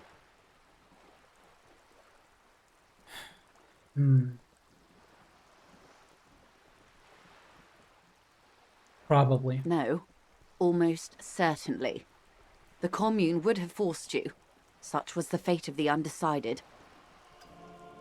Good question. No, her first. What about this one? I want to try it. So a quarter of humanity simply lost their minds. And how would you stop a prion, a complex folding protein, unlife, with a technology 50 years ago? Some hygiene, modest social care, and perhaps a little research program. Liquidate the rabid, crime-infested dogs who want to kill everyone after cleansing our children.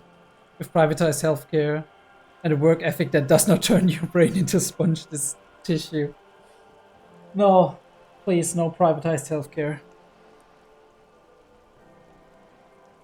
Good hygiene. Really.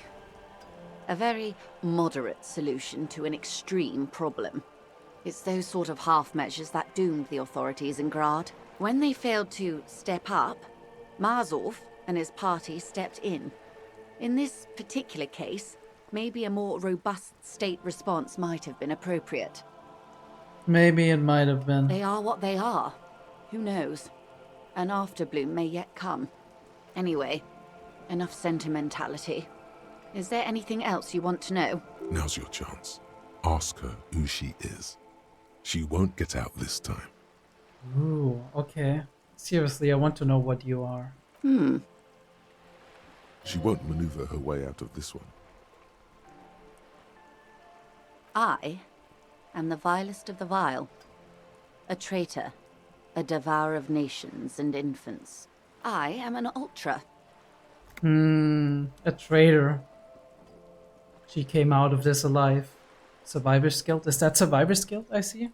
She raises the corner of her mouth, smirking, revealing a canine.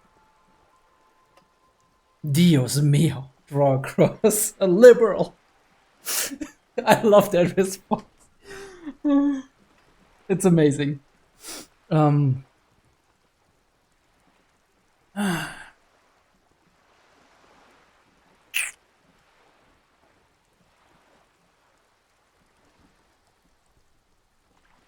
What's so vile about that? Haven't you heard? I am a nether creature of the Forbidden Swamp. One of those who pushed the king under a shit wagon and betrayed the revolution. I can see you thought I'd gone extinct. No sane person identifies as an ultra-liberal anymore. Not in broad daylight. You're a centrist at heart. A real moralist. Tell me, now that I've uncoiled myself, do you find me frightening? In her green eyes, you see a mixture of truth and self-satire. Decades of guilt and pride.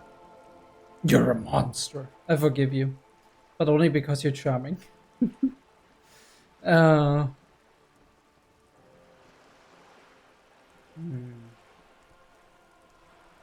not true. I do care.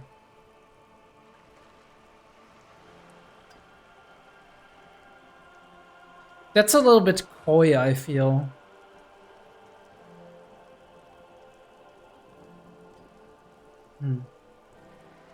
A devil, who being of great charm and guile, sneaketh into the homes of the godly. That dialect is Obisunt. You recognize the quote from somewhere. A play written way back in the Franco-Nigerian century. Ooh. And persuades them to addict themselves to this service. Ah, maybe you remember more than you let on. Despite whatever brain damage the alcohol may have inflicted. But they will.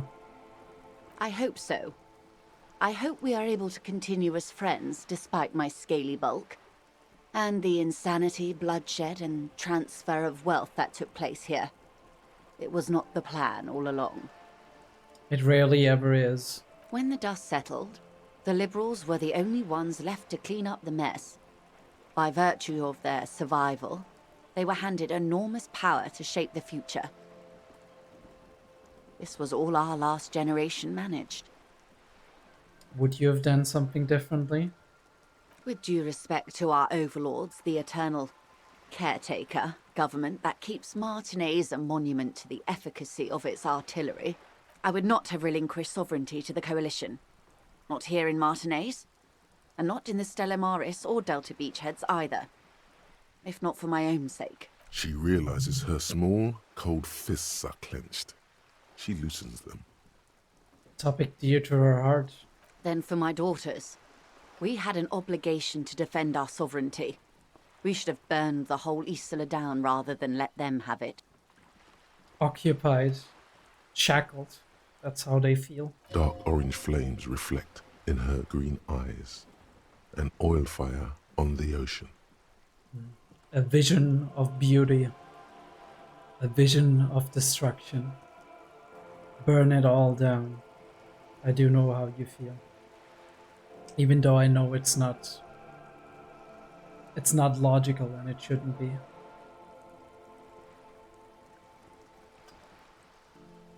Perhaps.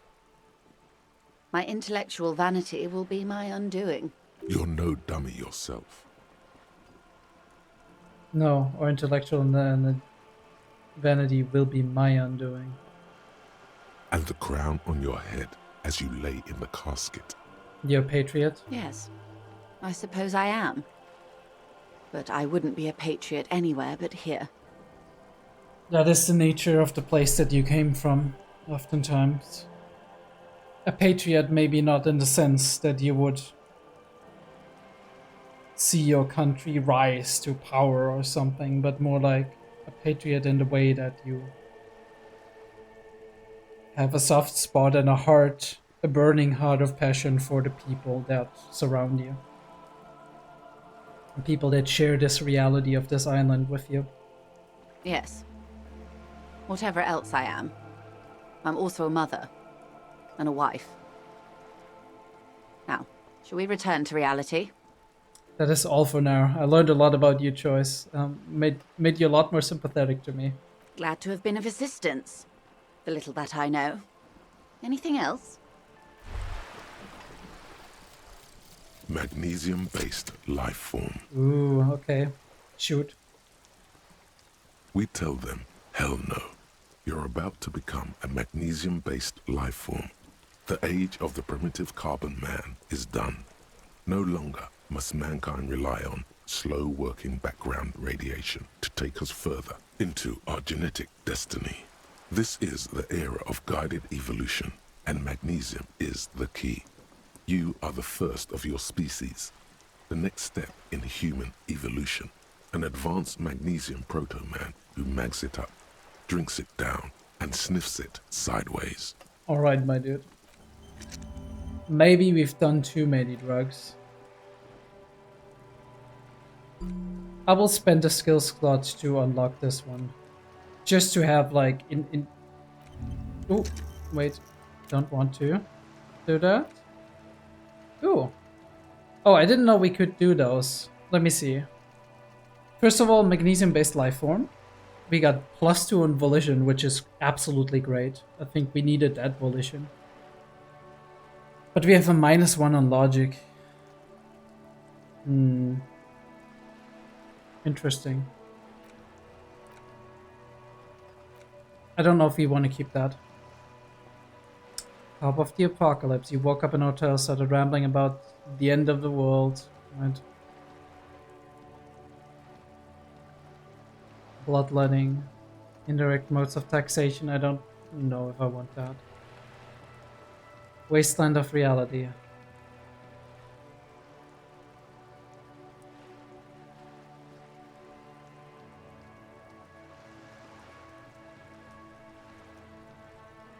Maybe you can quit. Wompty Dumpty Dump Century. It's Wednesday evening, something heinous exciting is underway. People have gathered beneath the billowing roof of an oddly shaped trophy building, sipping wine and exchanging opinions.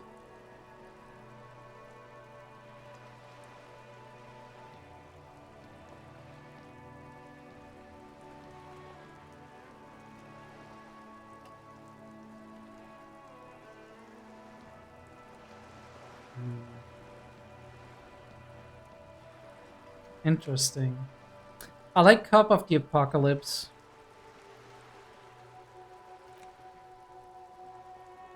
But I would like to quit drinking. I don't know what it's gonna do to us, but we'll see. I think it's really cool that also gives me kind of a little bit the opportunity to talk a little bit about, like, Harry and his addictions. I think one of the main reasons Harry is still addicted to alcohol, and has been throughout his cop life, is that it has been an effective coping mechanism for him to a degree. When he doesn't drink himself half to death because he is in a mental crisis, he uses alcohol through, as we are being told, through the very mechanics of this game, to enhance his physical abilities, to enhance his power and his energy and the way he deals with physical confrontation, right? This game literally rewards us for taking a sip. So when we're looking at therapy, the first thing we would be looking at always, I'm just noticing that we have -2 logic, we have -1 half-life and -1 anti-coordination from our, like, thoughts. I wonder if we don't want to remove some of that, but I'll have to see. One of the main things we're looking for is whatever positive reinforcement is keeping up this behavior that we're showing that is not good for us in the long term.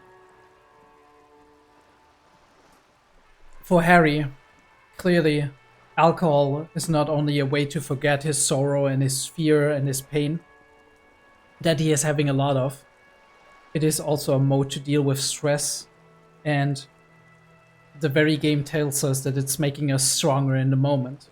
So all of these three things are actually a part of what makes us psychologically rely on alcohol and keep up this behavior beyond our normal biological addiction that we do have. We need to get onto, like, add to the bottom of this before we can actually get sober.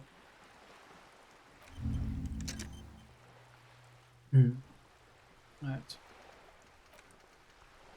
We got the warm metric shit compressor, which I really like. It's very much a shame that, first of all, forgetting costs a skill point. I mean, like, -1 logic for all of these skill caps raised to 6 is actually pretty damn good. Actual art degree. Conceptualization, passive healing +1 morale and plus giving +10 XP is big, but, like, the hand-eye coordination loss is, like, hurts. I'm gonna be honest. I don't know, is that like a one-time thing, right? That all Psych and white checks unlocked? If we, like, forget that, will this be gone? Or is it just like the effect stays?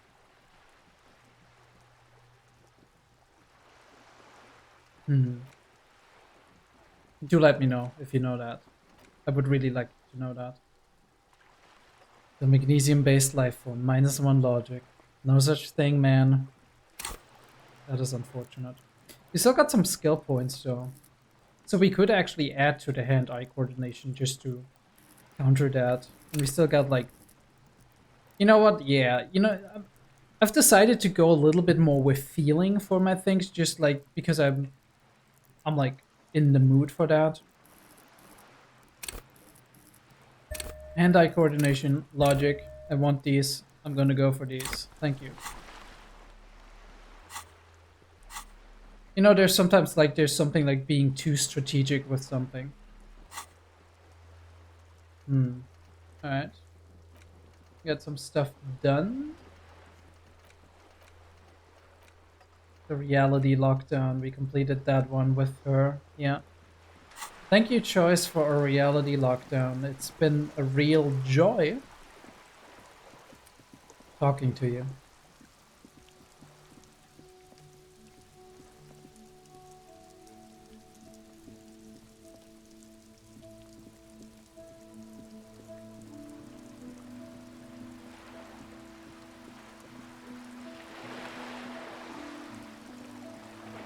I'm really curious if we can go to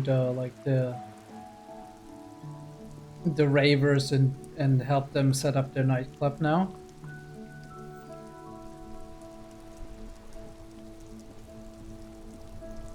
There's something we can do on You this sit bench. on the wind-worn wooden planks of the bench.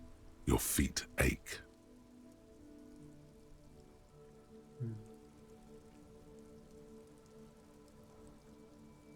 You know, we're gonna risk it. You finally stop picking your nose. Damn, we're just picking our nose. I thought we were actually thinking deep thoughts. I was hoping we would get to some kind of realization. Oh yeah, wait a minute. Can we talk to like the lorry driver girl? Is there somebody here? No, right? Yeah. Let me see. Is she still here? Or is she like, has she turned in for the night?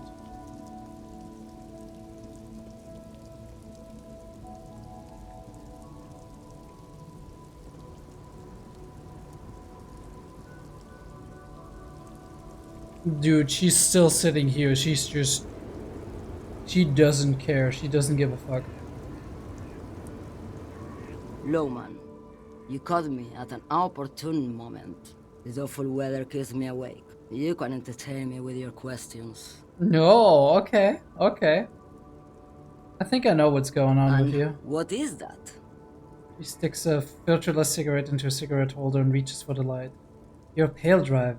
You transport goods through the pail. Oh meu Deus. The lawman solved the case. She lights the cigarette, a white cloud of smoke disappearing into her And mouth. here I was, thinking you were an idiot. So, Breathes out. are you? And the An air idiot, tastes I sweet. mean. Republica, a filterless cigarette from Misk. Republica, smell the air. That's not very healthy. I blacked out after a night of heavy drinking and lost all memory of the world. I blacked out from sheer heartbreak and lost all memory of the world. I'm not an idiot. I'm a detective of the RCM. Don't say I'm an idiot. Neither is spelled transportation. He shrugs. Life is transitory. Alright, some deep truths there. Would you say it how it is? Like Gabriel Buenguerro in Pergunte a Poeira. You're the opposite of me, then. I remember everything. Even things I never knew. Things you never knew. The smell of liquor on Gabriel's lips after the shoot. In the motor park. The roses on the day of Franco Negro's coronation. On the grand stairs of Ryle. The smoke from the Fowling piece when Dolores Day was shot. The look on her face, like an orgasm. The wound in her chest. My hand in my father's hand. Except I never had a father. And I never shot her innocent Dolores Day. Over radiation. Heroic doses, Hervé. Heroic. Isn't that dangerous? Thought insertion? Dithering? The Grad Catalan Magistral? It's more than dangerous. It's sad. But at first I had to make a living. Now, when you've seen it all go away like that, rolling off like the sea, and then come back to this. She gestures at the square. The broken horse monument, the shadows of the machines in the night. What are we doing here? For thousands of years, Gabriel. It doesn't have to be like this. We can just give up. We can just become a vapor. What does it look like, the pail? Like looking into the ocean at night. In the dark. You cannot see it, but you know it's there. And it's big, bigger than anything. Bigger than all the other things combined. So you can feel it. What does it feel like? Nothing. Until it starts. When you are deep enough. Then, for me, it's like autumn. Dark, gray, and orange. The orange of street lights and the color of streets in the electric light. It smells like autumn too. It smells terrible. Nostalgia. Cooped up in the cabin, shaking. Terrible nostalgia. For yourself. For humans. It's too much to bear. She loves it. Revels in it. How do you pass through it? In the belly of an airship, behind the steel windows. so you don't look straight into it. It's not advised to look into it. Not on this lorry then. No, the same one, a roller. They all are nowadays. Special wheels for connecting to the floor of the hold. Points to the machines clumped up like toys. The wheels all small and round, multi-axle trailers. One last thing, you said we can just become vapor? Yes. No elaboration. I would rather have what I have than what you have. I would rather have what you have than what I have. Did I already have what you have in some way? They say there is a point, one that I have not crossed. In the Pale, super deep. If you stray too far, of course, on the U41A, or in Lomonosov's land, where every step you take is one step further from home, no matter the direction. It's a point you cannot come back from. Your mind becomes so radiant with the past, there is a flip. Instead of writing, it erases memory, nearing some kind of indescribable finale. Maybe you've been down the motorway south. Looks at her cigarette, it's almost out. She has swallowed it hungrily, then at you. The motorway south? It's a story as lone horsemen tell. Lone horsemen, Sheriff, not Pale drivers. Way beyond the established Pale that's lit by radio frequencies, where it goes silent and dark, and the process begins, erasure, kilometer by kilometer, in any direction. The motorway south is a road you cannot come back from. In the center of this town, there's a ghostly motorway, she sang. It takes all the people where they want to stay. They say I've been away on a kind of holiday. He replies silently. What is at the end of the motorway south? No one knows what's at the end. I've only glimpsed the beginning. This game sounds so deep in so many ways, right? It's almost like we're having a discussion about the afterlife. A discussion about what happens after death and beyond. I've only felt it in the distance, when I was a child. A child rowing on the lake. Ma'am. Josiana. Sign escapes her lips in silence as she stares within herself. There is nothing more to do now. She's far away. She is receding in the clutches of some indescribable scattered emotion. A child descending. It's like she's still in the Pale.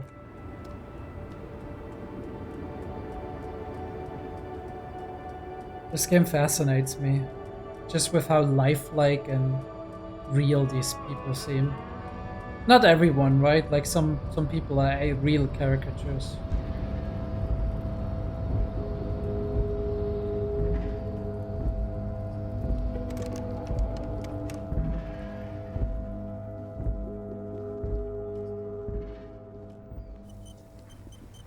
Let's quick save this and see if we can maybe explore a tiny bit more.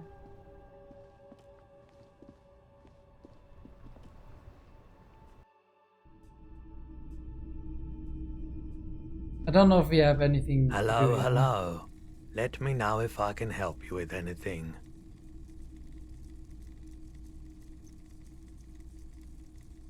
Someone. This is a pawn shop, and it did feel as if you've met before.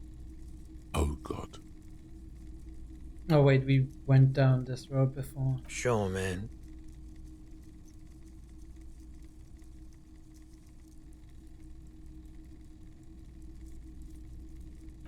Seems like we don't have anything to do right here. What a shirt. All other shirts pale in comparison to the muscular man with antlers and immense Zweihanders. Physical instrument shivers -2 authority. Yes, that would probably be right. I'm gonna buy it Welcome anyway. to Yonder, officer. I'm gonna buy it anyway. A typical Martinez streetlight sits among. All the old boomboxes are there, blinking and waiting to whirl. All but one. Yours. You see rows of toy soldiers. Alright, we got this one as well.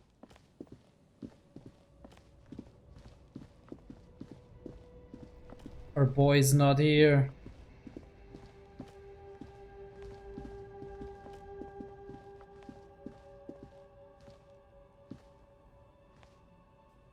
Wait, where were we going last time? The waterlock's gonna be somewhere here, right?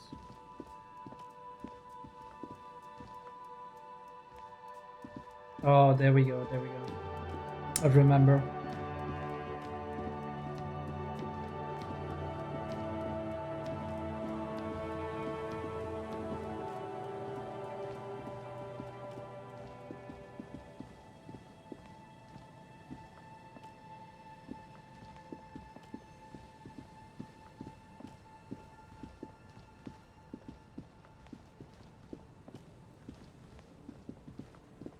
Need to go to the church.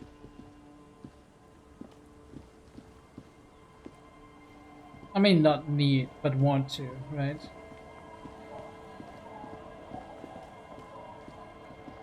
Wait, what's that?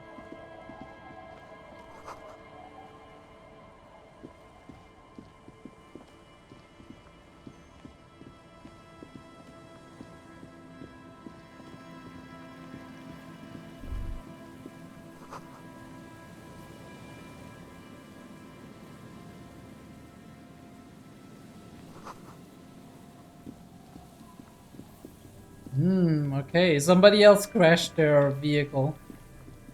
At least I'm not the only one.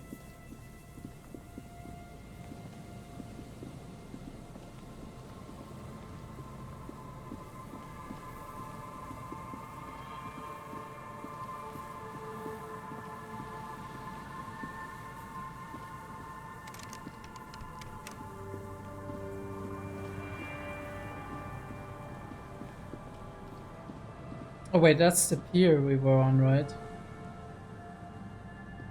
There's some tear, an empty cigarette. Where the hell was the church? Can somebody help me? Maybe it's further down.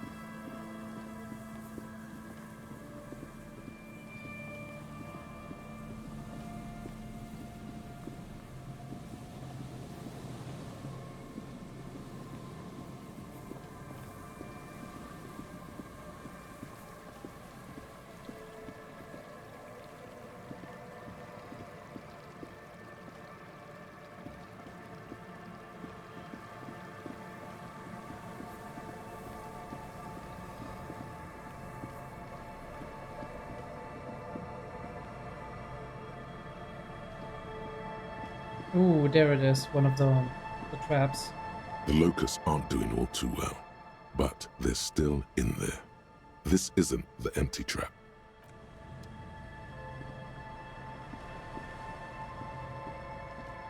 Oh, I don't have to fill all of them, I have to fill the one at the canal. Okay. I remember now.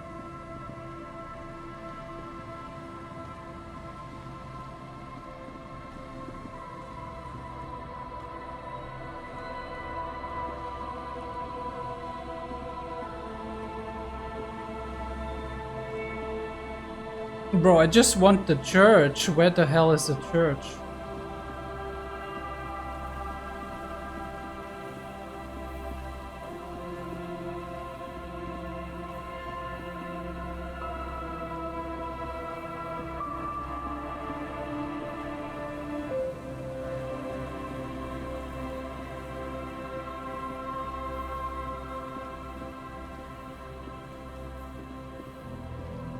It's somewhere along the coastline, I know that.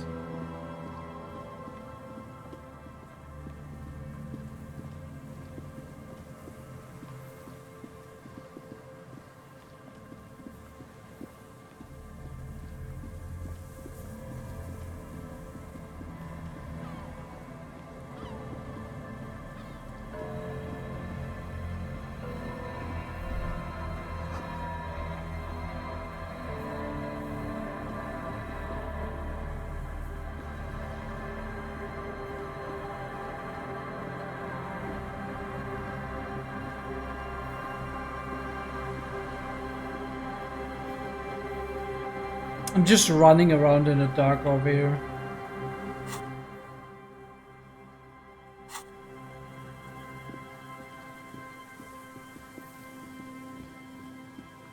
Right, so there's this door that we can't open.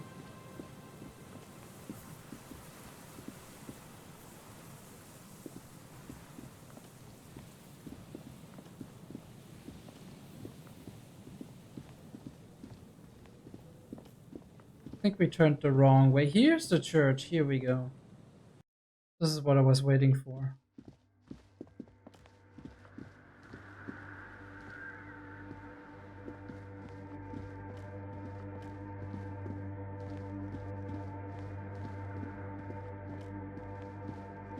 Wait, weren't we supposed to help set up the thing?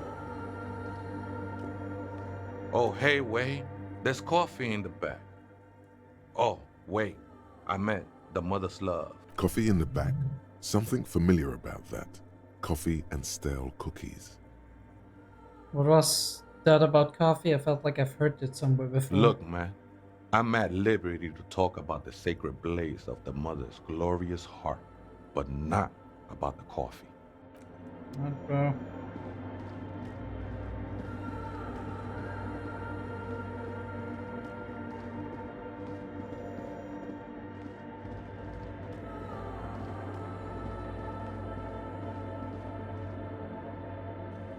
Right, so how am I supposed to help set up the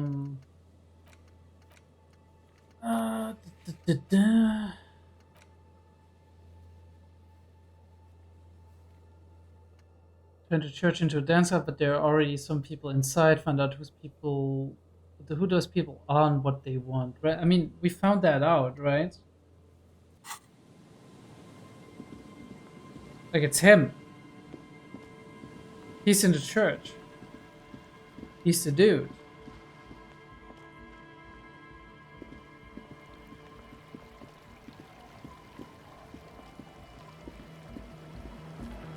Had we not talked to them again? Come on, get in. Huh? I see you're here. Hi again. So, how are things going?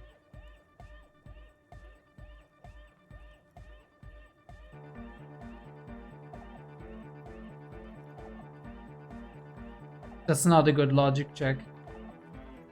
Alright, we're gonna try it. And if not, we're gonna increase our logic and come back. Nothing jumps out to you.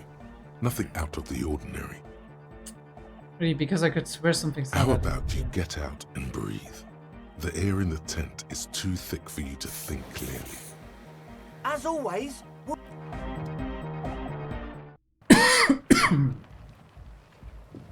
Not good.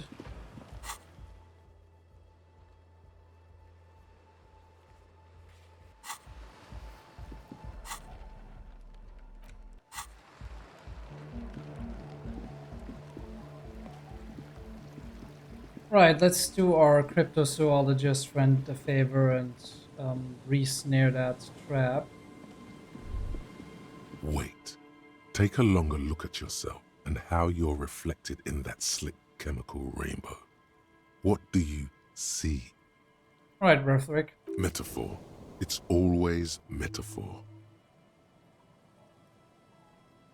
Some kind of metaphor for me. This is more important than you. That's the blood of industry you see before you. The runoff from Coal City, further down the coast. Alright. The engines of fortune once roared here. Great wealth poured into Revachol, the Delta, as did smoke, waste, sickness, life. What happened? The engines stopped. The West Revacholian industrial base was dismantled after the war. Now, extinguished coke furnaces dot the landscape.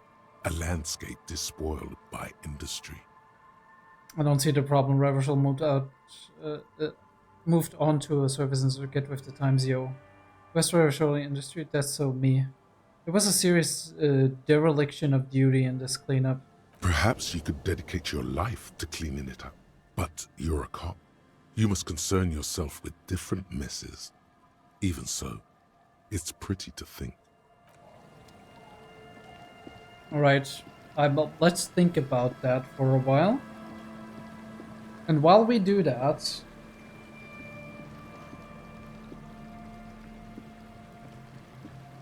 we can try and clean up our own mess of things. Right? Right? Can't go there. Okay. Dude, we have... It is so late. Are you okay, lady? The old woman still sits in her chair, continuing with her chores. The buzz of electric lights blends together with the slow rumble of the ocean waves at night. You're still up? Yes, I can't really sleep anymore. Only a few hours a night. It happens when you grow older. She sloshes the water in the bucket around for a My bit. suggestion is, don't. Don't grow any older than you already are. That's old enough. What's troubling your mind? Actually, is that free room still available? No, I don't need the free room, okay? Not right now. I mean, maybe we should take it at some point in time. Aye, the sea's gonna calm down soon. I can feel it. The wind is turning southeast. What's on your mind, officer? It's my motor carriage in the sea, by the way. Oh, that's good to know, I guess. Why is it in the sea? It's an installation. Very conceptual. It is a sign of the carnage to come, the great culling. Wasn't feeling it. It's an accident, I'm sorry. I got drunk and apparently love in the sea. An official investigation has been launched by me to determine just that, ma'am.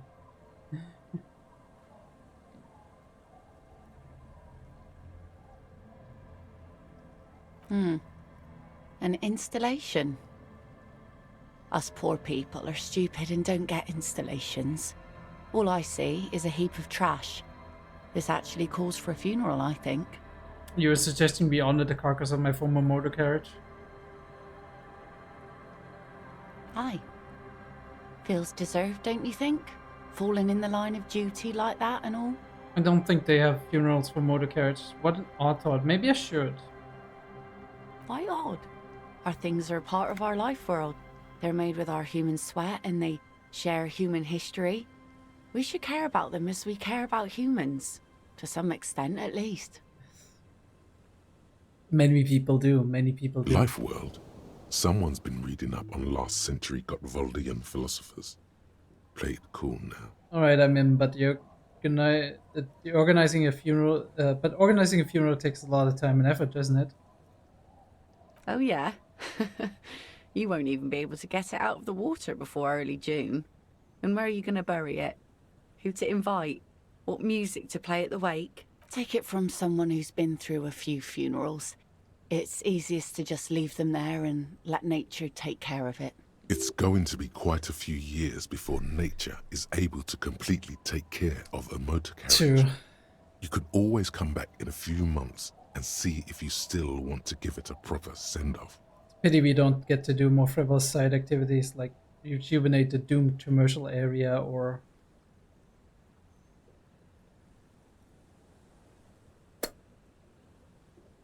Why? How is that come? Where's this coming from, Harry? I understand, believe me. I really do. I think about all the frivolous side activities I could be doing every time I go out there with my nets. But daydreaming is a rich man's game. At sea, you can't afford to be careless and dream. Anyway, what are we talking about here again? I'm looking for someone else, actually. Oh? Who? Well, how can I assist you then, officer? Alright. We will flirt with her eventually. I promise.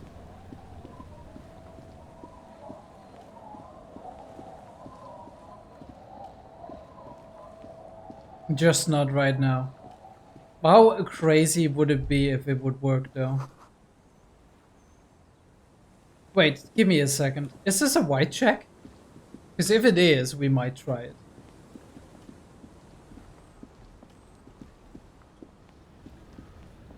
Hi, the sea's gonna calm down soon. I can feel it. The wind is turning southeast.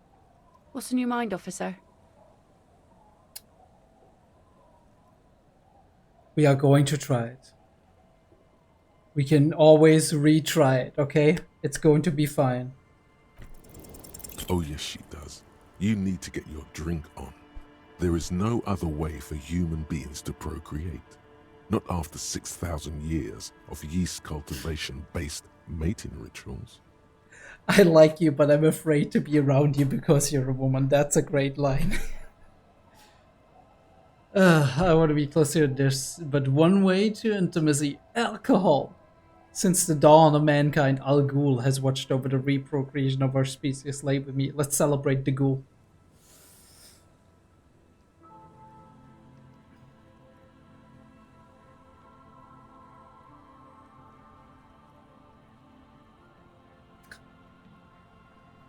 These are all terrible.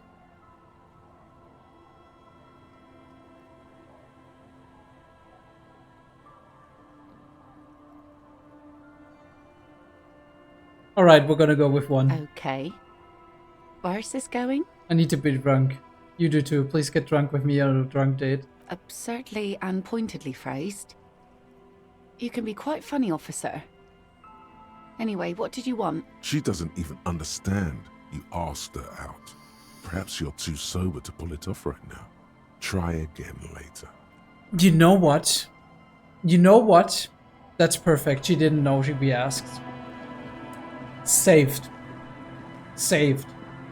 We are good to go another day. Brilliant.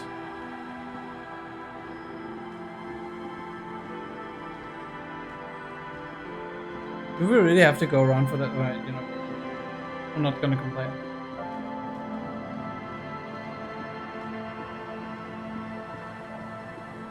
But let me look for the traps. They are pretty close to the thing, right?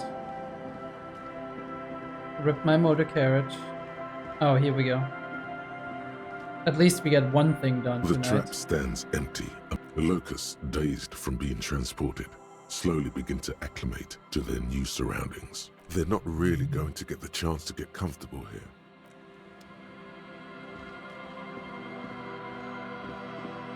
Right, back through the waterlock. Okay.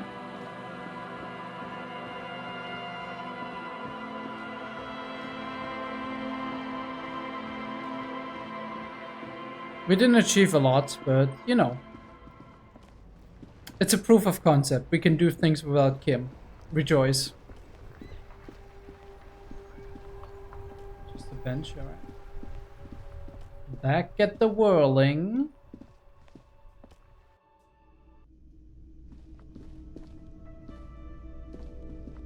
It's early in the morning.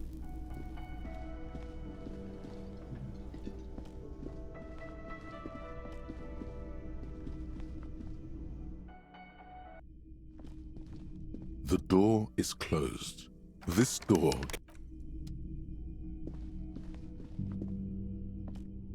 The lieutenant's door is closed. No response. What are you doing? Still, is he not worried that you haven't found the murder weapon yet? Doesn't he want to go for a little drive? Anything to not face the hanged disco man yet. Tap out the tune Kim whistled on the swing set. You hear the sound of a drawer closing, followed by the shuffling of feet. Is that you, Harry? What time is it? No, thou art God. It is I, Guard, the manager of the fair cafeteria. Guard, the barkeep. I wanted to go over to the case. I'm not ready to go to sleep yet. Do you want to go for a midnight drive to clean our heads? To clear our heads from what? Sleep? Sleep is what he needs most right now. Good night, Harry. Alright. I'm sorry, Kim. I'm sorry for bothering you. Let's sleep, I guess. I just didn't want to sleep, boys. I didn't want to sleep and face The mirror the hangs music. on the bathroom wall. It's barely covered in steam anymore. Ooh. It's your face in the mirror, adorned with the expression. Okay. We are going for it. Let's go. It belongs in the new, the third decade of the current century.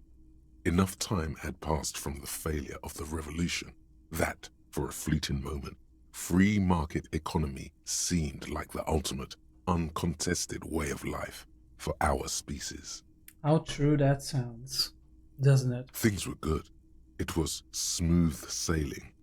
People made gold and champagne-tinted interiors and facades to suit the times, calling this the new style. But more importantly, disco happened. Forget about ostentatious orchestrations. For Revachol, your city, that meant only one thing. Guillaume le Million. If it doesn't rhyme, you're not pronouncing it right. Guillaume le Million. Out of the dazzling swirl of disco music, in an open-air boîte de nuit, somewhere in Revachol West, Guillaume's blonde mane appeared on the screen. He sang some bullshit. Then he made the expression. I feel I need to add a clicking sound when I make it. Click, click. So I adopted it? Why? Everyone loved it. Maybe you thought some of the stardust would rub off on you. Maybe it did. Either way, it's all gone now. Only the grimace remains. And the dark, hollow eyes behind it. The click is used to spur on a horse. It also features heavily in Guillaume le Million's regional mega hit, Don't Worry, Your Pretty Little Head. Sometimes you like to add finger pistols to the mix, because, unlike Guillaume le Million, you are a police officer.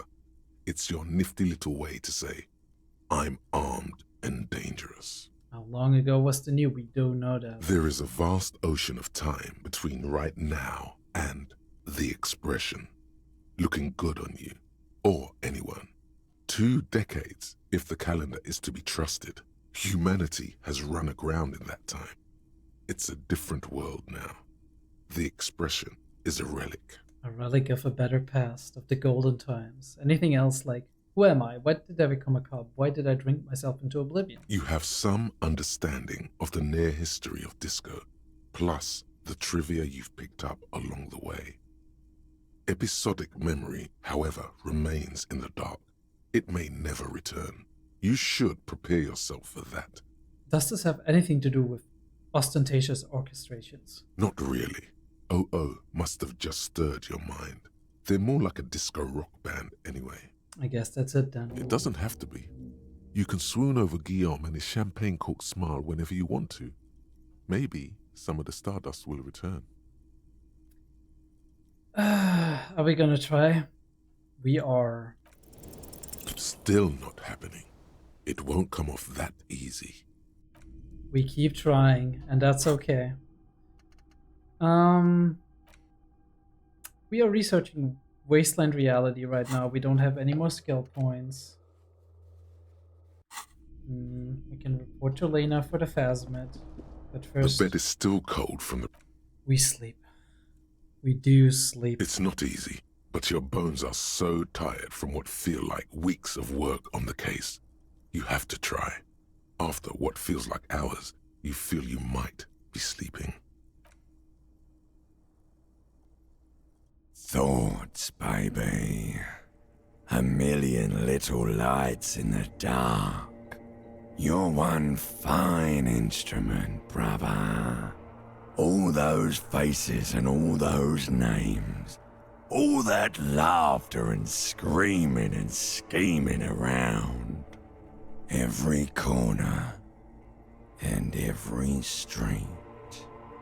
Recorded in you. Forever on Faraday.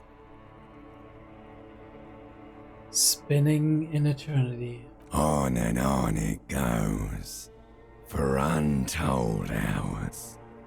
At the disco where you first asked her to dance. Rising, rising, above the dark curvature, the great wingspan of sleep. studded with stars. Behold, there are millions of them down there. The first time, the last time, the smoke in her mouth, the plotted flowers, the faces turning, changing. Reptilian brain showing us what we fear most. It's the world, Harry boy, and you're made of it. Every day you're out there, you make more of yourself from it. I'm afraid you can't be unmade now. Why would I be? Why would I want to be unmade? You can never forget this shit. Colors, the voices, the rain, the snow. I don't want to. It's beautiful. Beautiful. It's stuck on loop, whirling, spitting out words and images. You're the son of the world again. Harrister, a ceaseless agent, picking up litter and old newspapers, collecting your little bubblegum wrappers and idiotic picture postcards. Meaningless, meaningless keepsakes. Reading your awful letters and recalling things, aren't you? The endless names of the world. An address book you are. The map of a city. I am Revachol.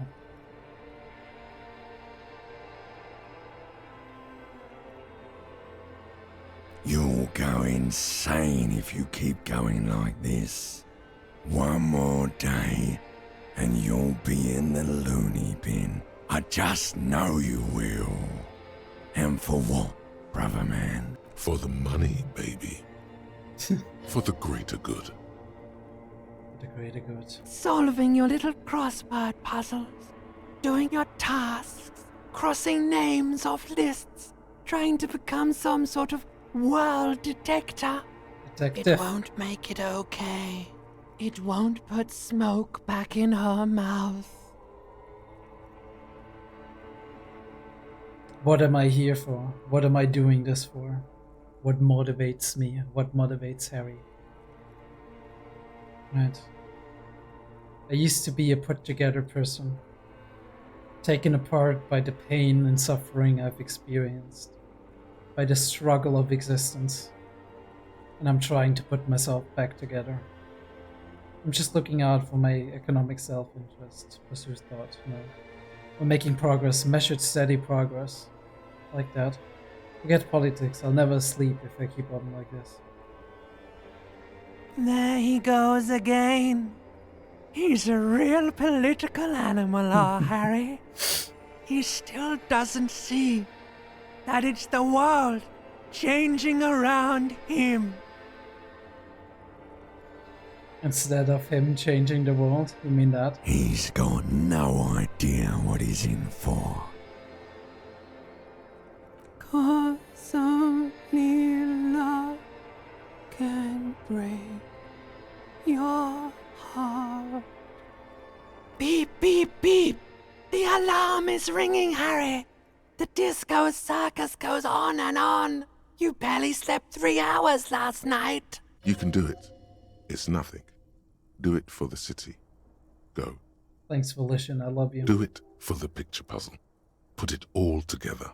Solve the world. One conversation at a time. Poetry. Poetry.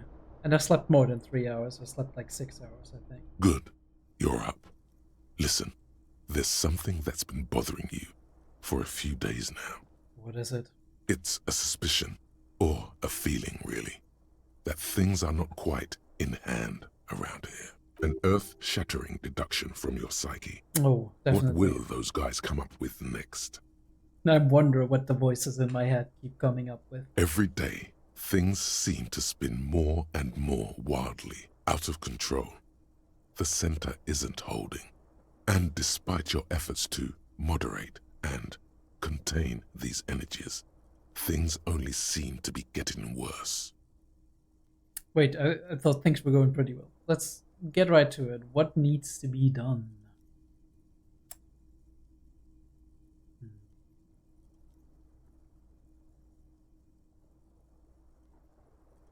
You've got to find out who bears la responsabilité. I thought it was assigning responsibility for the murder. Harry, you're thinking about this too narrowly. La responsabilité isn't concerned with trivial questions like who killed who. It's about the real issues, the human welfare index, the price of staple goods, the transition to real democracy. The most awesome, terrible thing. It is human nature to crave la responsabilité and to deny it. That's why it must be distributed across many different organizations, agencies, offices, and portfolios. We are diversifying. All right, give it to me. I'll accept responsibility. Will I really? Whoa. This isn't some kind of dictatorship. You can't simply seize la responsabilité for yourself. It must be given by a legitimate authority. Authority, come on, tell me. Like a committee. Oh, okay. I thought we meant authority. Do we really have time for all of this? And who would sit on this committee? Only the most even-keeled minds in Martinez. Your half-brother, the lieutenant, is a natural place to start. All right, well, let's talk to Kim, I guess. Together, you'll be able to discover who has la responsabilité in Revachol. And, if necessary, you'll have the wisdom and expertise to assign it among yourselves. And what happens once we've assigned it? Most likely, your findings will be collected in a report, which will be carefully reviewed by your superiors. Once they've reviewed it, those same superiors will produce a set of recommendations to be taken up at the next meeting of the Standing Committee. Rest assured, no matter what happens, it will be done through the proper channels. All right, gentlemen, let's get this done, right? I'm prepared to take on this awesome burden. Good luck. Your report is eagerly anticipated. Take on la responsibility. Because there's nothing else I should take on, right? Alright. Save the game.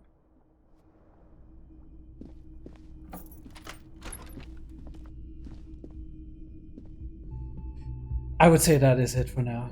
I hope I get to record something again soon, because we have just scratched the surface. We've talked to Joyce about the universe and the Pale, and it's been a very enticing conversation for me. We've had a disappointing conversation with Measurehead, but that's fine. That's okay, that's acceptable. There's still a couple of things to solve, which have pretty hard checks, I might want to say. Things to report, right? Things to research, the library card, the different armor pieces, stuff that we can do right now, which is pretty limited, but we will be able to do it, I think. We need to talk to Everard once again.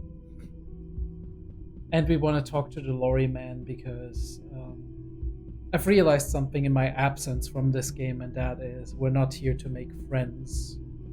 As much as we might have vibed with the lorry man and his chill beat, we are here to get a job done, and that job is finding out information, the information that we need, and getting to the ground of things. And if that makes us less sympathetic for some people, that is an unfortunate side effect that we have to take into account. And as long as it doesn't ruin our chances to get to the bottom of this case, or as long as it does not completely betray our own moral boundaries, right? Betray our moral values, we should pursue it, because it is important.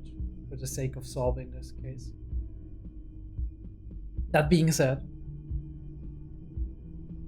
it's been around 2.5 hours.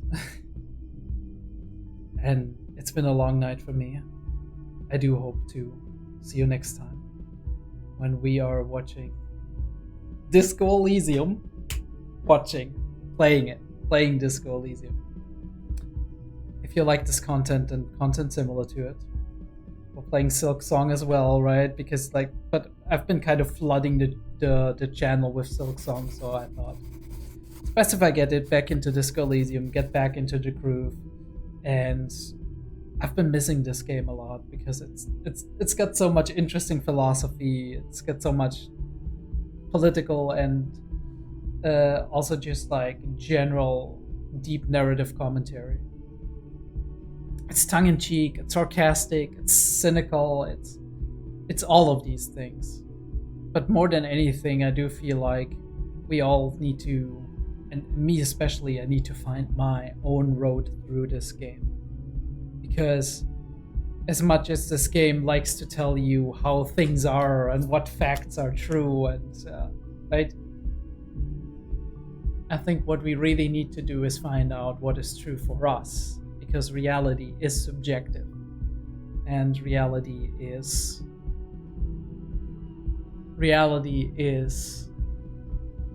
at the mercy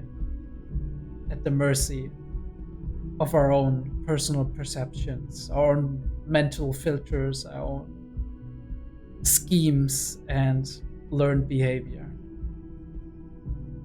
moral values that we've defined for ourselves, emotions that we feel. And I think I need to pay a little bit more attention to have Harry feel like he is who I would be if I was in the unique position of being Harry Dubois. But more on that next time. I'll see you all. Thanks for watching.